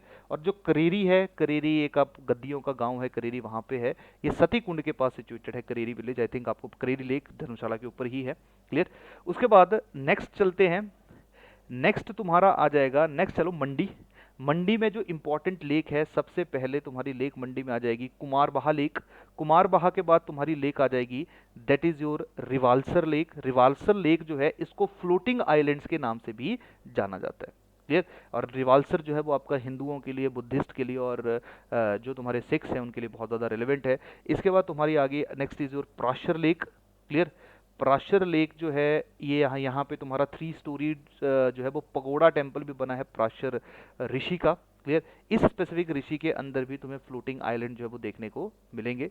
उसके बाद तुम्हारी आ जाएगी कुंट भ्योग लेक, उसके बाद आ जाएगी तुम्हारी करासर लेक, उसके बाद तुम्हारी आ जाएगी सुखसर लेक। क्लियर। ये सारी के सारी लेक जो है वो तुम्हारी कहाँ पे सिचुएटेड है, तुम्हारे मंडी डिस्ट्रिक्ट के अंदर। इसके बाद चलते हैं चंबा, सॉरी इसके बाद चलते हैं तुम्हारा कुल्लू के अंदर। चंबा का तो हमने डिस्कस कर लिया। कुल्लू में तुम्हारा सिलवारसर लेक है। क्लियर। सिलवारसर लेक के बाद जो है वो नेक्स्ट लेक जो आप लोगों को देखने को मिली, that is your Bhrigu lake, जो ऋषि भृगु के लिए या के यादगार में जो है वो इसकी कंस्ट्रक्शन की गई है। यहाँ पे इस लेक के आसपास तुम्हें कोई भी ह्यूमन सेटलमेंट नहीं देखने को मिलती है, और ये रोहतांग पास के पास ही तुम्हारी भृगु लेक जो है वो सिचुएटेड है। डन। नेक्स्ट तुम्हारी आ जाएगी दुशहर लेक। क्लियर। दुशहर लेक जो है, अगेन ये भी तुम्हारी दशीर लेक के नाम से भी जाना जाता है, ये भी तुम्हारी कुल्लू के पास सिचुएटेड है। इसके बाद तुम्हारा आ गया श्रिंग टिंगू लेक। श्रिंग टिंगू लेक जो है ये भी तुम्हारी कुल्लू डिस्ट्रिक्ट के अंदर ही सिचुएटेड है। क्लियर। नेक्स्ट आ गया तुम्हारा कराली लेक, चंद्रनाहन लेक, तन्नू जुब्बल, ये तुम्हारा जो है वो शिमला डिस्ट्रिक्ट के अंदर सिचुएटेड है। उसके बाद तुम्हारा सकेती आ गई, रेणुका लेक आ गई, ये तुम्हारी लेक जो है वो तुम लोगों को सिरमौर डिस्ट्रिक्ट के अंदर देखने को मिलेगी। क्लियर। और लास्ट आ गई जो कि सबसे इंपॉर्टेंट है, that is Govind Sagar lake. Natural lake है, आप सब लोगों को, सॉरी आर्टिफिशियल है, आप सब लोगों को पता ही है इसके बारे में। भाखड़ा नंगल डैम के लिए स्पेसिफिक लेक का निर्माण किया गया था। तो ये तुम्हारी जो है वो इंपॉर्टेंट लेक्स हैं। ये मैप बनाने का लॉजिक यही है, क्योंकि मैक्सिमम सवाल जो आज तक लेक्स के ऊपर आए हैं वो यही है कि कौन सी लेक कौन सी डिस्ट्रिक्ट में मौजूद है। क्लियर। चलिए नेक्स्ट आ गया तुम्हारा major peaks of Himachal Pradesh. Major peaks of Himachal Pradesh की अगर हम बात करें तो major peaks of Himachal Pradesh में सबसे हाईएस्ट पीक, अब देखो यार यहाँ पे तुम्हें बहुत ज़्यादा वैरायटी, बहुत ज़्यादा वेरिएशंस जो है वो देखने को मिलेगी बुक टू बुक, इंटरनेट के ऊपर भी जहाँ भी तुम सर्च करोगे बहुत बहुत ज़्यादा वेरिएशन है। तो हाईएस्ट पीक तुम्हारी है रियो परिगल, जो कि किन्नौर डिस्ट्रिक्ट के अंदर मौजूद है, 6816 मीटर उसकी हाइट है। दूसरे नंबर पर तुम्हारे है गया, जो कि लाहौल एंड स्पीति के अंदर सिचुएटेड है, 6716 मीटर उसकी हाइट है। उसके बाद तुम्हारा है लियो परिगल, जो कि किन्नौर डिस्ट्रिक्ट में सिचुएटेड है, 6791 6791 मीटर उसकी हाइट है, ये याद रख लेंगे सब लोग। निंजेरी किन्नौर में है, 6646। उसके बाद पार्वती पर्वत, कई जगह हाईएस्ट जो है वो शिला को लिखा गया है, तो ये बहुत डिस्प्यूटेड फैक्ट है कि शिला हाईएस्ट है, ये नहीं है। कई जगह शिला 7000 से ऊपर मेंशन की गई है, कई जगह शिला की जो हाइट है वो 6000 के आसपास है, तो यही कारण है कि शिला थोड़ा डिस्प्यूटेड रहेगा। पार्वती आ गई, कुल्लू की हाईएस्ट पीक जो है वो आपकी पार्वती पर्वत है, 6632 मीटर है। उसके बाद मनीरंग आ जाएगी तुम्हारी लाहौल एंड स्पीति यानी किन्नौर में, 6597 मीटर उसकी हाइट है। चंबा की जो आपकी हाईएस्ट पीक है उसका नाम है मेंथौसा, जो 6443 मीटर है। कांगड़ा की जो हाईएस्ट पीक है वो है हनुमान टिब्बा, जो 5860 मीटर जिसकी हाइट है। किन्नौर और शिमला, मतलब शिमला की जो हाईएस्ट पीक है किन्नौर की, तो क्योंकि बाकी है किन्नौर की, तुम्हारी रियो परिगल है, किन्नौर में ही सिचुएटेड है, उसका नाम पिशु है, पिशु तुम्हारी 5772 मीटर है। उसके बाद मंडी की जो हाईएस्ट पीक है वो तुम्हारी नागरू है, जो 4020 मीटर है। तो ये इंपॉर्टेंट डिस्ट्रिक्ट्स थी जहाँ पे तुम्हें बहुत इंपॉर्टेंट या बहुत बड़ी बड़ी पीक्स देखने को मिलती हैं। तो यहाँ पे किस डिस्ट्रिक्ट की हाईएस्ट पीक कहाँ पे है उसके बारे में हम लोगों ने डिस्कस किया। चलिए नेक्स्ट आ जाइए कि हिमाचल प्रदेश में इंपॉर्टेंट वैलीज के बारे में। सबसे पहले देखो सतलुज वैली है, जो कि शिपकीला से लेके बिलासपुर तक, जहां जहां से तुम्हारी सतलुज नदी, अभी हम लोगों ने देखा था कि कैसे किन्नौर से सतलुज नदी एंटर कर रही है और बिलासपुर से निकल रही है, तो वो पूरे का पूरा जो नदी जहां जहां से क्रॉस कर रही है, पूरे का पूरा जो एरिया है वो आपका सतलुज वैली रीजन है। क्लियर। इसके बाद जो है वो नेक्स्ट आ गया, that is your Kyaradun valley. Kyaradun valley जो है इसको हम पोंटा वैली के नाम से भी जानते हैं। ये तुम्हारा सिरमौर डिस्ट्रिक्ट के अंदर मारकंडा और धरती रेंजेस के बीच में सिचुएटेड है। क्लियर। जो यमुना नदी है वो देहरादून से क्यारादुन वैली को अलग करती है, पहले देहरादून वैली आती है, फिर यमुना आ गई, फिर उसके बाद तुम्हारी क्यारादून वैली आ जाएगी। उसके बाद तुम्हारी आ गई next is your Kullu valley. Kullu valley की अगर हम बात करें तो कुल्लू वो वाली वैली है जो कि ब्यास रिवर के द्वारा फॉर्म की गई है in between Mandi and Larji. उसके बाद तुम्हारा आ गया कांगड़ा। कांगड़ा की अगर हम बात करें तो कांगड़ा वैली जो है उसमें नदन साइड पे तुम्हें धौलाधार रेंज देखने को मिलती है और सदर्न साइड पे तुम्हें शिवालिक्स देखने को मिलते हैं। तो ट्रांजिशन में तुम्हें कांगड़ा वैली जो है वो देखने को मिलेगी। इसके बाद तुम्हारा आ जाएगा दैट इज और बड़ा बंगाल वैली। बड़ा बंगाल वैली जो है वो आपकी कांगड़ा वैली में ही देखने को मिली है, जो कि धौलाधार और पीर पंजाल के बीच में सिचुएटेड है। क्लियर। इसके बाद जो है वो तुम्हारी आ गई दैट इज और बल वैली। बल वैली जो है इसको हम सुंदरनगर वैली के नाम से भी जानते हैं। क्लियर। जो कि तुम्हारी शिवालिक एक साइड है और दूसरी साइड जो शिमला रिज है उसका जो ऑफ शूट है, या शिमला रिज और शिवालिक के बीच में जो तुम्हारी वैली मौजूद है उसका नाम है वल वैली। बस याद रखना इसका दूसरा नाम क्या है, that is your Sundernagar valley. Next आ जाएगा तुम्हारा चंबा वैली। चंबा वैली जो है इसको हम लोग रावी वैली के रूप से भी जानते हैं, जहाँ से रावी नदी क्रॉस करके चंबा वैली को दो हिस्सों में तो या चंबा वैली की क्रिएशन कर रही है। उसके बाद तुम्हारी आ जाएगी लाहौल वैली। लाहौल वैली में एक साइड तुम्हारे पीर पंजाल है, ठीक है, और दूसरी साइड जो है वो तुम्हारे हिमालयन की रेंजेस जो है वो आप लोगों को देखने को मिलेगी। नेक्स्ट आ जाएगी तुम्हारी स्पीति वैली। स्पीति वैली जो है वो स्पीति रिवर के द्वारा सिचुएट की गई है, जहाँ पे तुम्हारा एक साइड हिमालय है और दूसरी साइड जो है वो जांस्कर रेंज है। ठीक है, जांस्कर जो तुम्हारे ट्रांस हिमालयाज है और तुम्हारे ग्रेटर हिमालयाज और जांस्कर के बीच में, मतलब ट्रांस हिमालयाज के बीच में जो वैली की फॉर्मेशन हुई है that is your Spiti valley. उसके बाद तुम्हारी आ जाएगी बास्पा वैली। ठीक है, बास्पा वैली जो है वो नदी बास्पा, अभी थोड़ी देर पहले हम लोगों ने देखा था किन्नौर डिस्ट्रिक्ट में ट्रिब्यूटरी थी सतलुज की, उसके द्वारा जो फॉर्म की जाएगी that is your Sangla valley, या जिसको बास्पा वैली का नाम भी दिया गया है। उसके बाद आपकी पब्बर नदी से जो वैली बनेगी उसका नाम होगा पब्बर वैली। कहाँ पे है ये, रोहड़ू वाले एरिया में है। उसके बाद आपकी आ जाएगी स्वान वैली। क्लियर। स्वान वैली के बारे में अभी थोड़ी देर पहले हमने डिस्कस किया। स्वान जो इसको सौर ऑफ ऊना कहा जाता है, इसको जसवान दून वैली के नाम से भी जाना जाता है। जब हमने हिस्ट्री डिस्कस की थी तब हमने देखा था कि जो ऊना है वहाँ पे दो तुम्हारी प्रिंसली स्टेट्स थी, एक का नाम था जसवान, दूसरे का नाम था कुटलहेर। तो जसवान वाला जो एरिया जो है वो आपका, या जहाँ से स्वान क्रॉस करेगी that is your Jaswan Doon valley. इसके बाद तुम्हारी आ जाएगी that is your Chandra valley. Clear. Chandra valley जो है वो तुम्हें देखने को मिलेगी, ठीक है, इसको हम रंगोली के नाम से भी जानते हैं। ठीक है, इसके बाद तुम्हारी आ जाएगी भागा वैली। भागा वैली जो वो जहाँ से आपका चंद्र रिवर क्रॉस करेगी वो चंद्र वैली बनाएगी, जहाँ से भागा नदी क्रॉस होगी वहाँ से तुम्हारी बनेगी भागा वैली। क्लियर। और जहाँ पे चंद्र और भागा दोनों मिल जाएंगे उसको हम कहेंगे पत्तन वैली। तो चंद्र भागा पत्तन मोर और लेस आपकी एक तरह से सेम है, बस ये है कि जहाँ पे दोनों रिवर्स मिल गई वहाँ पे वैली थोड़ी ब्रॉड हो जाएगी, जिसको हम लोग पत्तन वैली के नाम से जानते हैं। और ये हम लोगों ने देखा था कि तांडी में दोनों नदियाँ जो है चंद्र और भागा वो मिलके चंद्रभागा बनाती हैं। नेक्स्ट आ गया तुम्हारा मलूंग वैली। मलूंग वैली जो है वो तुम्हें बारालच्चा पास और कुंजुम पास के बीच में देखने को मिलती है। बेसिकली ये आपका स्पीति और जो चंद्र रिवुलेट्स हैं उन्हीं के बीच में इसकी क्रिएशन की गई है। उसके बाद आ जाएगी तुम्हारी तिरुंग वैली। तिरुंग वैली जो है वो तुम्हारी बास्पा नदी के पास ही तुम लोगों को देखने को मिलती है। तिरुंग एक रिवर का नाम भी है। इसके बाद आ जाएगी तुम्हारी निशंग वैली, जिसको ग्याम थांग वैली के नाम से भी जाना जाता है, जो कि किन्नौर डिस्ट्रिक्ट में पूह सब डिवीजन के अंदर पड़ती है। उसके बाद आ गई तुम्हारी चौंतारा, जो कि तुम्हारी धौलाधार रेंजेस के पास आप लोगों को देखने को मिलेगी। देन आगे तुम्हारी चौहार वैली जो उहल रिवर ने जिसकी फॉर्मेशन की है। उसके बाद आ जाएगी तुम्हारी कुन्हार जो शिमला और सोलन डिस्ट्रिक्ट के बीच में आपको देखने को मिलेगी। नेक्स्ट आ जाएगी तुम्हारी धामी जो बांदला एंड बहादुरपुर, ये बांदरा और बहादुरपुर जो है ये तुम्हारी सतधार कहलूर में जो 7 धारें हैं तुम्हारी इसकी अपने बिलासपुर की, उनमें से ये 2 धाराओं के बीच में धामी वैली की फॉर्मेशन होगी। उसके बाद जो तुम्हें सपरून वैली देखने को मिलेगी सोलन डिस्ट्रिक्ट के अंदर। क्लियर। स्पीति के अंदर तुम्हें लिंगटी वैली देखने को मिलेगी। क्लियर। तो ये कुछ इन्फॉर्मेशन हैं जिनके बारे में आपको पता होना चाहिए। तो आसान भाषा में ज़्यादा टेंशन नहीं लेनी है, यहाँ पे बस ये देखना है कि कौन सी वैली, कौन सी जो डिस्ट्रिक्ट है, कौन सी रिवर जो है उसके पास उसके कारण जो है उसकी फॉर्मेशन हुई है। आई होप आपको वैली के बारे में पता होगा। This is your valley region, जहाँ से नदी फ्लो कर रही है, जहाँ से रोड्स वगैरह हैं। क्लियर। नेक्स्ट आ गया तुम्हारा अगला टॉपिक है हिमाचल प्रदेश ज्योग्राफी में, दैट इज योर ग्लेशियर्स। सबसे पहला ग्लेशियर आ गया तुम्हारा बड़ा शिगरी ग्लेशियर।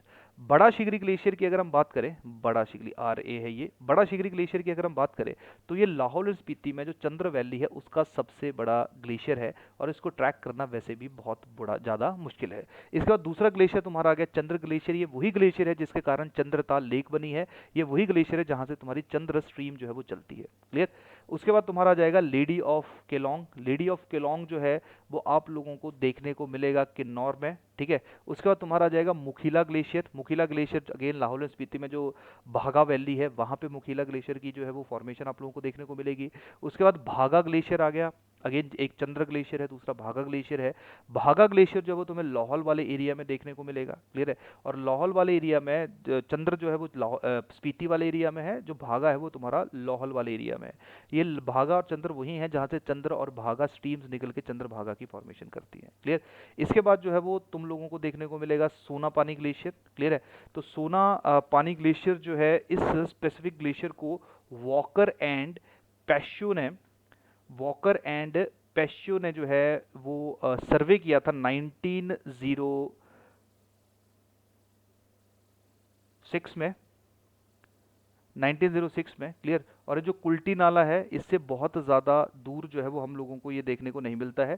सोना पानी ग्लेशियर भी तुम्हारा जो है वो लाहौल एंड स्पीति में ही है, बेसिकली लाहौल में स्पेसिफिकली, क्लियर। इसके बाद जो है वो पीरियड ग्लेशियर देखा जाए, क्लियर। तो पीरियड ग्लेशियर आ गया हिमाचल प्रदेश में।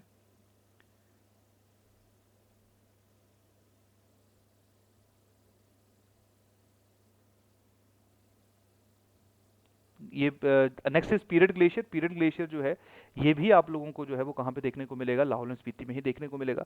उसके बाद दुद्धों और पार्वती आ गया, शिमला के अंदर देखने को मिलेगा। ब्यासकुंड तुम्हें कुल्लू में देखने को मिलेगा। भद्दड़ जो है ये तुम लोगों को देखने को मिलेगा। भद्दल ग्लेशियर है तुम्हारा कांगड़ा में, पीर पंजाल की स्लोप पे, ये पीर पंजाल के पास तुम्हें सिचुएटेड देखने को मिलेगा, पीर पंजाल और धौलाधार के बीच में। उसके बाद तुम्हारा चंद्रनाहन ग्लेशियर आ गया, ये तुम्हें शिमला में ही देखने को मिलेगा। चंद्रनाहन वही ग्लेशियर है जहाँ से तुम्हारी पब्बर नदी जो है वो चल रही है। पार्डन, यहाँ पे थोड़ी सी करेक्शन है, दुद्धनन पार्वती ग्लेशियर है, पार्वती है ना कि पब्बर। तो ये पार्वती जो है ये तुम्हारा कुल्लू के अंदर तुम्हें देखने को मिलेगा, क्लियर। और चंद्रनाहन जो है ये तुम्हें शिमला के अंदर देखने को मिलेगा। तो अगेन कौन सा ग्लेशियर कहाँ पे सिचुएटेड है ये इंपॉर्टेंट है। नेक्स्ट आ गया तुम्हारा important national parks and wild life sanctuaries के बारे में। अब देखो यार, यहाँ पे दो तीन चीजें ध्यान रखना। हिमाचल प्रदेश का जो टोटल फॉरेस्ट एरिया है वो है 66.52%। लेकिन जो एरिया है वो अंडर फॉरेस्ट कवर है, मतलब जितना इतने एरिया में फॉरेस्ट होने चाहिए, लेकिन रियलिटी में जो टोटल फॉरेस्ट कवर हमें देखने को मिलता है वो है 26.37%। तो ये दोनों डाटाज अलग अलग है। पहला टोटल फॉरेस्ट एरिया मतलब जो डिक्लेयर है कि अच्छा ये एरिया जो वो फॉरेस्ट में आएगा, मतलब इसको हम फॉरेस्ट एरिया कहते हैं, वो 66.52% है। लेकिन हर फॉरेस्ट एरिया में तुम्हें हर जगह जो है वो ट्रीज देखने को नहीं मिलते जो नॉर्मली होने चाहिए। तो जो एक्चुअल ट्रीज हमारे टोटल जोग्राफिकल एरिया में हिमाचल प्रदेश के मौजूद हैं वो है 26.37%। तो छोटा सा डाटा था, आप लोगों को पता होना चाहिए। चलिए नेक्स्ट देखो, नेक्स्ट आपका आ जाएगा that is your national parks and wild life sanctuaries. तो सबसे पहले जो नेशनल पार्क्स हैं, तो इस स्पेसिफिक टाइम पे हिमाचल प्रदेश में 5 नेशनल पार्क हम लोगों को देखने को मिलते हैं। काफी बुक्स में 2 ही दिए हैं लेकिन अभी 5 बन चुके हैं। सबसे पहला तुम्हारा है ग्रेटर हिमालयन नेशनल पार्क, जो कि कुल्लू डिस्ट्रिक्ट के अंदर मौजूद है। सबसे बड़ा नेशनल पार्क है हिमाचल प्रदेश का, क्लियर। सबसे बड़ा नेशनल पार्क है हिमाचल प्रदेश का, 754 मतलब 754 स्क्वायर किलोमीटर का एरिया इसका है, क्लियर। दूसरा नेशनल पार्क तुम्हारा है that is your pin valley national park. Pin valley national park तुम्हारा लाहौल एंड स्पीति में है। पहले ये 2 हुआ करते थे। 2010 में जो है वो 3 नए नेशनल पार्क बने, जिनमें एक आपका है इंद्र किला कुल्लू डिस्ट्रिक्ट के अंदर, खीर गंगा कुल्लू के अंदर, और सिम्बड़वार कहाँ पे है तुम्हारा, सिरमौर पे, क्लियर। तो सिम्बड़वार जो है वो इन सब जितने नेशनल पार्क हैं उनमें सबसे छोटा नेशनल जो नेशनल पार्क है that is your Simbalbara national park, clear. तो ये 5 इंपॉर्टेंट नेशनल पार्क हैं, इनके बारे में आपको पता होना चाहिए। इसके अलावा ये याद रखिए जो सवाल पूछा जाता है। उसके बाद आ गया that is your Bandli, Bandli wildlife sanctuary Mandi, Chail sanctuary Solan Shimla, Churdhar Sirmaur Shimla, Darna घाटी शिमला, दारला घाट सोलन बिलासपुर, गमगुल चंबा, गोविंद सागर बिलासपुर मंडी, कैस कुल्लू, कालाटोपे खजियार में चंबा, कन्वर कुल्लू, खोखण कुल्लू, कुगती चंबा, लिपा असरंग किन्नौर, मजाथल सोलन शिमला, मनाली कुल्लू, नैना देवी कुल्लू, नारगू मंडी, सेचातवान नाड़ा चंबा, शिकारी देवी मंडी, शिली सोलन। ये सबसे छोटी स्मॉलेस्ट वाइल्ड लाइफ सेंचुरी है। शिमला वाटर कैचमेंट शिमला, सिम्बलभारा अब तो नेशनल पार्क बन चुका है, यहाँ पे मेंशन्ड है, ठीक है। तायरा सेंचुरी शिमला, तीर्थन कुल्लू, टुंडहा चंबा, पोंगलेक तुम्हारी कांगड़ा, रक्चम चितकुल किन्नौर, रेणुका सिरमौर, ठीक है, रूपी भाव this is your Kinnaur, clear. तो ये तुम्हारी जो है वो इंपॉर्टेंट आप लोगों के नेशनल पार्क्स हैं एंड वाइल्ड लाइफ सेंचुरीज हैं। अब देखिए यार, यहाँ पे बहुत ज़्यादा फैक्चुअल इन्फॉर्मेशन चल रही है, क्योंकि प्री प्रीलिम्स में जिस तरह से सवाल हम लोगों को देखने को मिले हैं वो ऐसे ही सवाल हैं, तो यही कारण है हमें इस तरह से चीज़ों को करना पड़ रहा है। चलिए नेक्स्ट, अगला टॉपिक है इंपॉर्टेंट ट्राइब्स ऑफ हिमाचल प्रदेश। अगर हिमाचल प्रदेश की इंपॉर्टेंट ट्राइब्स के बारे में डिस्कस करें तो हिमाचल प्रदेश की ट्राइब्स को हम दो हिस्सों में तोड़ सकते हैं। सबसे पहले तुम्हारी है एंशिएंट ट्राइब्स, दूसरी तुम्हारी है मॉडर्न ट्राइब्स। प्री में डिफरेंट ओरिएंटेशन है, मेंस में डिफरेंट ओरिएंटेशन है। एंशिएंट ट्राइब्स की अगर हम बात करें तो ये वो वाली ट्राइब्स हैं जो आज हमें ज़्यादा देखने को नहीं मिलती है, ऑलमोस्ट नहीं देखने को मिलती है। मॉडर्न ट्राइब्स वो ट्राइब्स हैं जिनको इस स्पेसिफिक टाइम पे हम लोकेट कर सकते हैं कि अच्छा ये ट्राइब जो है वो कहाँ पे मौजूद है। क्लियर? तो सबसे पहले जो है वो एंशिएंट ट्राइब की अगर हम बात करें तो सबसे पहले आपकी एंशिएंट ट्राइब आ जाएगी, दैट इज योर दासास, या जिनको दस्यूस के नाम से जाना जाता था। याद होगा जब हम लोगों ने स्टार्टिंग में हिस्ट्री की थी तब हम लोगों ने देखा था कि किस तरह से जब आर्यंस यहाँ पे आते हैं तो आर्यंस जो यहाँ पे ऑलरेडी लोग रह रहे थे, मतलब प्री वैदिक टाइम पीरियड पे जो लोग रह रहे थे प्लेन वाले एरियाज में, जो बाद में आर्यंस के आने के कारण शिमला फुट हिल्स में शिवालिक फुट हिल्स में शिफ्ट हो गए थे, उनको हम लोग जो है वो दासास का नाम से जानते हैं। दासास और आर्यंस के बीच में ज़्यादा अच्छी नहीं बनती थी। तो सबसे पहली ट्राइब जो हिली एरियाज में शिफ्ट हुई है, जो बेसिकली शिवालिक्स में रुकी, क्योंकि आर्यंस ने उनको पुश कर दिया पहाड़ी वाले इलाकों में और शिवालिक्स के फुट हिल्स में शिवालिक्स के पास रहना उन्होंने शुरू कर दिया, वो तुम्हारे से दासास या जिनको दस्यूस के नाम से जाना जाता है।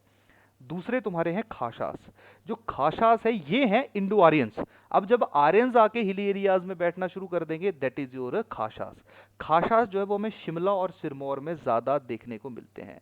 ब्रह्ममित्रा के द्वारा एक बुक लिखी गई है, ब्रह्ममित्रा के द्वारा एक बुक लिखी गई है जिसका नाम है बृहत संहिता। तो जो आपकी बृहत संहिता है उसमें खाशास के बारे में मेंशन किया गया है। नेक्स्ट तुम्हारे हैं किन्नर। किन्नर्स जो हैं ये तुम्हारे किन्नौर वाले एरिया में जो है उनके बारे में मेंशन किया गया है। ऐसा माना जाता है किन्नर जो थे ये मुंडा ओरिजिन के थे। मुंडा, मुंडा आपकी एक ट्राइब है जो आपको सेंट्रल एशिया में देखने को मिलती है, उनके साथ हम किन्नर्स की भाषाओं को जो है वो लिंक कर लेते हैं। तो किन्नर जो है वो देवर मुंडा स्पीकिंग या देवर मुंडा ओरिजिन। क्लियर? यहाँ पे कालिदास ने जो है वो अपनी एक किताब कुमार संभवा में किन्नर्स के बारे में मेंशन किया गया है। ऐसा मानते हैं कि लॉर्ड कृष्णा जो है वो किन्नर के ही राजा हुआ करते थे। इसके बाद नेक्स्ट आ जाएगा दैट इज योर कीरतास। कीरतास जो है वो भाई रवि के द्वारा एक किताब लिखी गई है जो ये बताती है कि किस तरह से कीरता किंग और अर्जुन के बीच में जो है वो हम लोगों को लड़ाई देखने को मिली। जो कीरताज हैं ये तुम्हें बैजनाथ वाले एरिया में जो है वो देखने को मिलेंगे। कभी कभी बैजनाथ को किराग्रामा के नाम से भी जाना जाता है। वैसे उसके पीछे कहानी जो है वो ये है कि तिब्बतियन ने अटैक किया था तो उनको किरा कहा जाता था, इसलिए उसको किराग्राम कहा जाता है। कई लोग इस ट्राइब के साथ भी उनको रिलेट करते हैं, दैट इज योर किरतास। उसके बाद आगे तुम्हारी नागास। नागास जो है वो तुम्हें चंबा, मंडी और कांगड़ा वाले एरिया में देखने को मिलेंगे। जो नागास हैं इनके बड़े फेमस टेम्पल है। मंडी में आप लोगों ने एक टेम्पल सुना होगा, नागचला टेम्पल। तो नागचला टेम्पल जो है वो इन्हीं का ही है, ठीक है। कमरू नाग टेम्पल नागास का ही है। इवन की जो मनसा देवी टेम्पल है जिनको गॉडेसेस ऑफ स्नेक कहा जाता है, वो भी ऐसा माना जाता है कि इन्हीं लोगों ने या इन्हीं लोगों के जो एक तरह से बिलीव्स थे उसके ऊपर जो है वो मनसा देवी टेम्पल की फॉर्मेशन हुई है। इसके बाद तुम्हारे आ जाएंगे पिशाच, जिनको राक्षस के नाम से जाना जाता था, और एक और तुम्हारे आ जाते थे यक्षास। तो पिशाच तो बेसिकली वो थे जो जंगलों के अंदर रहा करते थे, और यक्ष और जो पिशाच है इनके बीच में बहुत ज़्यादा जो राइटिंग है वो हम लोगों को देखने को नहीं मिली है। तो ये है तुम्हारी important in ancient tribes of Himachal Pradesh, जो हिमाचल प्रदेश में जिनकी हिस्ट्री को हम लोग ट्रैक कर सकते हैं। अब चलिए नेक्स्ट, नेक्स्ट आ जाएगा तुम्हारा that is your modern tribes. Modern tribes की अगर हम बात करें तो सबसे पहले आ गई स्वांगला। स्वांगला जो है वो हम लोगों को देखने को मिलती है पत्तन वैली। अब इसलिए ज्योग्राफी इंपॉर्टेंट है। स्वांगला जो है वो हमें पत्तन वैली में देखने को मिलती है। पत्तन वैली कहाँ पे है? चंद्र और भागा, जहाँ चंद्र भागा नदियाँ मिल जाती हैं लाहौल एंड स्पीति में, वहाँ पे पत्तन वैली देखने को मिलती है। तो स्वांगला ट्राइब आपको वहाँ पे देखने को मिलेगी। इसके बाद जो दूसरी ट्राइब है that is your Khampa. Khampa जो है वो ऐसा माना जाता है, खाम्पा वो लोग हैं जो तिब्बत से यहाँ पे आए हैं। और तिब्बत से यहाँ पे कौन कौन आ सकता है? जो तिब्बत की बाउंड्री के साथ एरिया टच करते हैं। तो खाम्पाज हमें किन्नौर में देखने को मिलेंगे, लाहौल एंड स्पीति में देखने को मिलेंगे, और इन दोनों डिस्ट्रिक्ट के साथ लगती हुई डिस्ट्रिक्ट चंबा में देखने को मिलेंगे और कुल्लू में देखने को मिलेंगे। ये हैं तुम्हारे खाम्पा जो कि तिब्बत से माइग्रेट होकर यहाँ पे आए। इसके बाद तुम्हारे हैं पंगवाल। पंगवाल वो एरी लोग हैं जो चंबा के पांगी वाली एरिया में रहते हैं, उनको हम पंगवाल के नाम से जानते हैं। उसके बाद किन्नर और किन्नौरा है। किन्नौरा और किन्नर वही हैं जो किन्नौर वाले एरिया में रहते हैं, कहानी इनकी वही है। अब इन्होंने अपने आप को मॉडर्न ट्राइब में भी एक तरह से रिवाइव कर लिया है। उसके बाद लाहुलाज है जो लाहौल एंड स्पीति वाले एरिया में रह रहे हैं, लाहौल वाले एरिया में, सॉरी स्पेसिफिकली। उसके बाद तुम्हारे आगे गुज्जर। जो गुज्जर जो हैं ये दोनों कम्युनिटीज़ को बिलोंग करते हैं, ये हिंदू भी हैं और ये मुस्लिम्स भी हैं। इसके अलावा तुम्हारे आ जाएंगे that is your Jat. Jat जो हैं ये तुम्हें देखने को मिलेंगे पांगी वाले एरिया में, जो कि बुद्धिस्ट हैं। तो जाट्स बेसिकली बुद्धिस्ट हैं जो पांगी या चंबा वाले एरिया में जो है वो डिस्ट्रीब्यूटेड है। क्लियर। इसके बाद जो है वो तुम्हें देखने को मिलेंगे गद्दी। अब देखिए यार, गद्दी की कहानी सिंपल सी है कि ऐसा माना जाता है कि जो गद्दी हैं ये पहले लाहौर से दिल्ली आए, फिर दिल्ली से जो है वो ये भरमौर आए। क्लियर। तो भरमौर में या भरमौर तहसील और चंबा है वहाँ पे रहना शुरू हुए। और जब गद्दी यहाँ पे आए उस स्पेसिफिक टाइम पे जो राजा थे उनका नाम था अजीय वर्मन। जो तुम्हारे राजा हुआ करते थे उस स्पेसिफिक टाइम पे चंबा के, उनका नाम था अजीय वर्मन। क्लियर। तो गद्दी जो है वो तुम्हें चंबा में देखने को मिलेगा और गद्दी तुम्हें कांगड़ा डिस्ट्रिक्ट में भी देखने को मिलते हैं। क्लियर। इसके बाद नेक्स्ट आ गया तुम्हारा हली। हली नाम से पता चल रहा है जो हल चलाएंगे, मतलब एग्रीकल्चरल लेबरर। ये कांगड़ा, मंडी, चंबा, लाहौल स्पीति में देखने को मिलते हैं। उसके बाद आगे हेसी। हेसी हैं शहनाई प्लेयर, जो शहनाई बजाते हैं, ये कांगड़ा में देखने को मिलेंगे। उसके बाद है भराई। भराई वो हैं जो ड्रम बजाते हैं, ढोल बजाते हैं, ये तुम्हें बिलासपुर, कांगड़ा और हमीरपुर में देखने को मिलेंगे। उसके बाद तुम्हारे सिप्पी आ जाएंगे, ये लाहौल और स्पीति में देखने को मिलेंगे। जो रिहारा है ये शिमला में देखने को मिलेंगे। उसके बाद तुरी। तुरी एग्रीकल्चरलिस्ट हैं, ये तुम्हें लोअर एरियाज में शिवालिक वाले एरिया में देखने को मिलेंगे। उसके बाद जो वो तुम्हारे खातिक आ गए, खातिक भी तुम्हें लोअर हिमाचल प्रदेश में देखने को मिलेंगे। इसके बाद तुम्हारे आगे थथेरा। इसके बाद तुम्हारे आगे थथेरा। ये जो थथेरा हैं इसका मतलब मेटल वर्कर, जो मेटल का काम करते हैं उनको थथेरा कहा जाता है। और लास्ट आ गया तुम्हारा घिरथ। घिरथ जो है वो तुम्हें लोअर हिमाचल में कांगड़ा, हमीरपुर और ऊना में देखने को मिलते हैं। ये वो हैं जो खेती भी करते हैं और साथ में एनिमल हस्बेंड्री भी, मतलब साथ में जो दूध वगैरह का काम है वो भी इनका काफ़ी ज़्यादा होता है। तो इस तरह से जो है वो हिमाचल प्रदेश की ट्राइब्स को हम दो हिस्सों में तोड़ते हैं, ancient tribes and modern tribes. सवाल पूछ बता देता हूँ कैसे पूछा गया था एक बार। सवाल ये पूछा गया था कि ये बताइए घिरथ जो है इनका ऑक्यूपेशन क्या है। तो ऐसे थोड़ा, हली का ऑक्यूपेशन क्या है, हेसी का ऑक्यूपेशन क्या है, थथेरा का ऑक्यूपेशन क्या है। तो थोड़ा थोड़ा आइडिया आप लोगों को पता होना चाहिए। या जो गद्दी हैं वो कहाँ डिस्ट्रीब्यूटेड हैं, हली कहाँ डिस्ट्रीब्यूटेड है, स्वांगला कहाँ पे है, इस तरह की बेसिक इन्फॉर्मेशन जो है वो आप लोगों के पास होनी चाहिए। तभी आप हिमाचल प्रदेश ट्राइब्स को, मतलब प्री के लिए आप लोगों ने इस तरह से अप्रोच करना है। नेक्स्ट आपका है that is important mineral resources in Himachal Pradesh. तो देखो यार, हिमाचल में वैसे तो बहुत ज़्यादा कोई रिसोर्सेज वगैरह नहीं देखने को मिलते हैं क्योंकि हिली एरिया है। हिली एरियाज में ऐसा नहीं है, तेथिया सी के सेडिमेंट से हिली एरिया बना होता है। तो तेथिया सी के सेडिमेंट में तुम्हें बहुत ज़्यादा जो है वैसे भी रिसोर्सेज देखने को मिलेंगे, but due to geographical constraints और restrictions it is very difficult to exploit the mineral resources और use the mineral resources of Himachal Pradesh. तो यही कारण है। कुछ हैं, लाइमस्टोन है जो बिलासपुर, सोलन, सिरमौर, शिमला, मंडी, यही कारण है। लाइमस्टोन जो सीमेंट इंडस्ट्री में बहुत ज़्यादा यूज़ होता है, यही कारण आपको बिलासपुर वगैरह में जो है, मंडी वगैरह में जो वो तुम्हारी सीमेंट इंडस्ट्री बहुत बड़ी देखने को मिलती है, स्पेशली इन बिलासपुर। उसके बाद तुम्हारा रॉक सॉल्ट आ गया। रॉक सॉल्ट पूरे हिंदुस्तान में सिर्फ एक ही जगह से निकाला जाता है, जो तुम्हारी गुम्मा एंड दरंग की माइंस है मंडी डिस्ट्रिक्ट के अंदर। सरकार की माइंस है स्पेसिफिक टाइम पे, ये पहले राजाओं की हुआ करती थी। फिर आगे तुम्हारा स्लेट। स्लेट वही है जो तो जिससे जिससे तुम लोग अपने घर बनाया करते थे। ये तुम्हें कांगड़ा, चंबा, कुल्लू और मंडी में देखने को मिलता है। वैसे स्लेट मोर और लेस हिमाचल के हर डिस्ट्रिक्ट में है, स्पेशली जो नीचे वाले एरियाज में है। उसके बाद तुम्हारा मिनरल वाटर आ गया। मिनरल वाटर जो है वो कुल्लू और मंडी डिस्ट्रिक्ट से बहुत ज़्यादा एक्सट्रैक्ट किया जाता है, जहाँ पे जिस मिनरल वाटर वो है जिसमें sodium, magnesium, calcium chloride, sulphate, potassium, iron, मतलब जितनी मैक्सिमम मिनरल्स हैं उनकी अबंडेंस, उसको मिनरल वाटर के रूप में बेचते हैं, बिकता भी है। उसके बाद तुम्हारा आ जाएगा जिप्सम। ठीक है, जिप्सम जो है वो तुम्हें सोलन डिस्ट्रिक्ट के अंदर देखने को मिलता है, साथ में कुछ चंबा में भी है, किन्नौर और लाहौल स्पीति में है, लेकिन उतना ज़्यादा यूज़फुल नहीं है। उसके बाद तुम्हारी आ जाएगी सिलिका सैंड। सिलिका सैंड जो है वो तुम्हें ऊना में देखने को मिलेगा, उसके साथ तुम्हें बिलासपुर में देखने को मिलेगा। और लास्ट तुम्हारा आ जाएगा डोलोमाइट, जो कि मैग्नीशियम का एक तरह से जो है वो ओर मानी जाती है। ये तुम्हें जो है वो बिलासपुर डिस्ट्रिक्ट और नालागढ़, मतलब सोलन डिस्ट्रिक्ट्स में जो वो देखने को मिलेगा। अगेन प्री के लिए आई थिंक बहुत ज़्यादा इंपॉर्टेंट नहीं है, मेंस में कहीं ना कहीं इसकी जो है काफ़ी रेलेवेंस रहती है। Distribution of mineral resources in Himachal Pradesh, वहाँ पे तुम्हें इनके बारे में पता होना चाहिए। चलिए लास्ट टॉपिक आ जाते हैं हम लोग हमारे हिमाचल प्रदेश ज्योग्राफी का। तो हिमाचल प्रदेश ज्योग्राफी में लास्ट टॉपिक हमारा है रिगार्डिंग दी पॉपुलेशन सेंसस 2011। वैसे इस पॉपुलेशन सेंसस को हुए बहुत ज़्यादा टाइम हो चुका है, लेकिन अगेन अभी भी इवन लास्ट ईयर भी, लास्ट टू लास्ट ईयर भी पॉपुलेशन सेंसस के ऊपर सवाल पूछे गए हैं और ये बहुत ही इंपॉर्टेंट है हमारे एग्ज़ाम पर्सपेक्टिव से। तो सबसे पहली बात, अगर हम हिमाचल प्रदेश की टोटल पॉपुलेशन की बात करते हैं तो वो आपकी है 68,56,509। इनमें से 34,73,892 मेल्स हैं और 73,82,617 फीमेल है। तो अगर प्रोपोर्शन की बात की जाए, जो आपने याद रखना है, नंबर वगैरह नहीं आता है, आपने याद ये रखना है कि मेल पॉपुलेशन है 50.63% और फीमेल पॉपुलेशन है 49.33%। तो ये दो चीज़ें आप लोग ध्यान रखोगे।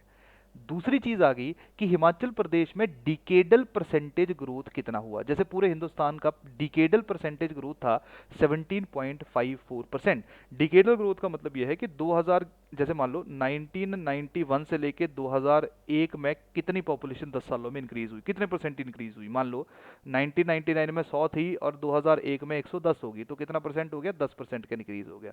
तो वो डिकेडल परसेंटेज ग्रोथ निकाली जाती है। तो हिंदुस्तान की, तो इंडिया की 17.54% थी, हिमाचल प्रदेश की बहुत कम थी, हिमाचल प्रदेश की 12.81%, मतलब 12.81% थी। क्लियर। तो हिमाचल का जो परसेंटेज ग्रोथ है वो वैसे भी बहुत बढ़िया चल रहा है। इसके बाद आ गया हिमाचल प्रदेश की सेक्स रेशियो। मतलब सेक्स रेशियो का मतलब है कि अगर 1000 मेल हैं तो फीमेल कितनी है, तो फीमेल कम है, फीमेल है 972। हमीरपुर की अगर हम बात करें तो वहाँ पे फीमेल आपको ज़्यादा देखने को मिलेगी। तो यही कारण है हिमाचल में जो सेक्स रेशियो है वो है 1096। क्योंकि याद रखना, सेक्स रेशियो में जो मेल है वो हमेशा स्टैटिक रहता है। मेल स्टैटिक रहने का मतलब है कि मेल मतलब 1000 रहेगा। अब वो 900 हो गया, 900 हो गया, या 1200, 1200 हो गया, 1300 हो गया, उसका मतलब जो वेरिएशन है वो फीमेल की देखने को मिलेगी। तो हमीरपुर में आपको 1096 की जगह 1095 भी लिखा है। हमीरपुर में हाईएस्ट सेक्स रेशियो है 1096 पूरे हिमाचल में, डिस्ट्रिक्ट वाइज अगर मैं बात करूं। लोएस्ट सेक्स रेशियो अगर निकाली जाए तो किन्नौर डिस्ट्रिक्ट की है 818, मतलब वहां पे फीमेल बहुत कम है as compare to male. Second देखो, अगर हम परसेंटेज ग्रोथ की बात करते हैं तो सबसे ज्यादा परसेंटेज वाइज जो ग्रो किया है वो किया है ऊना डिस्ट्रिक्ट ने 16.24%। और उसके बाद जो सेकंड नंबर पे है परसेंटेज वाइज वो है 15.61%। तो अब देख लो, हिमाचल ने 12.81% ग्रो किया, लेकिन ऊना और सिरमौर ने इनसे ज्यादा परसेंटेज वाइज जो है वो आप लोगों को ग्रो करते हुए देखने को मिलेंगे। और सबसे कम जो ग्रोथ रेट है वो है लाहौल एंड स्पीति की, जिसकी पॉपुलेशन 2001 के मुकाबले कम हुई है। हो सकता है माइग्रेशन इसका सबसे बड़ा फैक्टर हो। तो लाहौल एंड स्पीति जो है उसकी सबसे कम हम लोगों को जो है वो परसेंटेज ग्रोथ देखने को मिली, डिकेडल ग्रोथ देखने को मिली। क्लियर, 5.10%। अगली देखें कि अगर हम एससी पॉपुलेशन की बात करें तो सब आप सब लोगों को पता होगा, पहले नंबर पे पूरे हिंदुस्तान में इन टर्म ऑफ परसेंटेज पाक के जो तुम्हारा पंजाब है वहाँ पे शेड्यूल कास्ट पॉपुलेशन सबसे ज़्यादा देखने को मिलती है। लेकिन हिमाचल प्रदेश के अंदर जो है वो शेड्यूल कास्ट पॉपुलेशन जो है वो सेकंड नंबर पे आती है परसेंटेज वाइज। पहले पे पंजाब है, दूसरे पे हिमाचल है। तो जैसे हिमाचल में जो एससी की परसेंटेज पॉपुलेशन है वो है 25.19%, मतलब जितने लोग टोटल हैं उनका 25.19% जो है वो शेड्यूल कास्ट है। इनमें नंबर वाइज हाईएस्ट जो है वो कांगड़ा में है और लोएस्ट जो है वो लाहौल एंड स्पीति में है। उसके साथ हम अगर हम शेड्यूल ट्राइब पॉपुलेशन की बात करें तो शेड्यूल ट्राइब जो है वो पूरे हिमाचल का 5.71% है। ठीक है, 5.71% पूरी हिमाचल की पॉपुलेशन का 5.7% जो वो शेड्यूल ट्राइब्स हैं। इनमें सबसे ज़्यादा नंबर वाइज मैं बात कर रहा हूँ, परसेंटेज वाइज बात की जाए तो किन्नौर और लाहौल स्पीति में पूरी की पूरी ऑलमोस्ट जो है वो तुम्हारी शेड्यूल ट्राइबल पॉपुलेशन है। लेकिन वैसे देखा जाए नंबर वाइज सबसे ज़्यादा जो आपको ट्राइब्स हैं वो देखने को मिलेंगे चंबा में, और लोएस्ट जो है वो तुम्हें देखने को मिलेंगे हमीरपुर में। क्लियर, हमीरपुर और ऊना में। डन। नेक्स्ट आ गया डेंसिटी की बात करते हैं हम पॉपुलेशन सेंसस 2011 में। डेंसिटी की अगर हम बात करें तो पूरे हिमाचल प्रदेश की जो डेंसिटी है वो है 123। डेंसिटी का मतलब क्या है कि एक स्क्वायर किलोमीटर के अंदर जो है वो कितने लोग रह रहे हैं, तो कितने रह रहे हैं, 123 रह रहे हैं। क्लियर। हाईएस्ट डेंसिटी जो है वो है हमीरपुर के अंदर 406। क्लियर। और लोएस्ट डेंसिटी जो है वो कहाँ पे, लाहौल एंड स्पीति 2, मतलब यहाँ पे 2 ही लोग एक स्क्वायर किलोमीटर एरिया में रह रहे हैं। उसके बाद लिटरेसी की बात की जाए तो टोटल हिमाचल की जो लिटरेसी है वो 82.8% है, जिसमें मेल 89.5% है, फीमेल 75.9% है। ये डाटा लास्ट एग्जाम में पूछा गया था। हाईएस्ट लिटरेसी तुम्हारी हमीरपुर में है 88.2%, लोएस्ट लिटरेसी जो है वो चंबा में है 72.2%। हिमाचल प्रदेश में टोटल देखा जाए तो हिमाचल में 10.03% लोग ही अर्बन एरियाज में रहते हैं, और सबसे ज़्यादा लोग जो है वो शिमला डिस्ट्रिक्ट में अर्बनाइज्ड हैं, मतलब शिमला में सबसे ज़्यादा अर्बन एरिया में रहने वाले लोग हैं। क्लियर। लोएस्ट आपके लाहौल स्पीति किन्नौर 100 के 100% जो वो सारे रूरल एरियाज में ही रह रहे हैं। इसके साथ लास्ट इन्फॉर्मेशन ये है कि अगर बात की जाए हिमाचल प्रदेश की, हिमाचल प्रदेश में अलग अलग रिलीजन्स की, तो हिमाचल प्रदेश जो है वो उसमें सबसे ज़्यादा हिंदुज़म है। हिंदुज़म की टोटल परसेंटेज है 95.17%। दूसरे नंबर पे जो इस्लाम है जो 2.81% जो है जिनकी फॉलोइंग है। तो ये पूरे की पूरी इन्फॉर्मेशन जो है ये आपके इम्पॉर्टेंट डाटा है regarding Himachal Pradesh geography. Clear. यहाँ पे कुछ डाटा था, जैसे कुछ हमारा पासेस से रिलेटेड डाटा नहीं है, तो पासेस से रिलेटेड डाटा जो है कि कौन कौन सा पास है, बारालच्चा पास है, रोहतांग है, क्लियर, तो कौन कौन से, या ठीक है कुंजुम पास है, डन, तो कौन सा पास किन किन एरियाज को सेग्रीगेट करता है, इसके बारे में जो है वो आपके हैंडआउट्स में काफ़ी इन्फॉर्मेशन रहेगी। नेक्स्ट लेक्चर में हम लोग जो है वो बजट और इकोनॉमिक सर्वे को कवर करके आपका जो हिमाचल प्रदेश जीके का जो हमारा पूरा नॉलेज है उसको हम लोग कंक्लूड कर देंगे।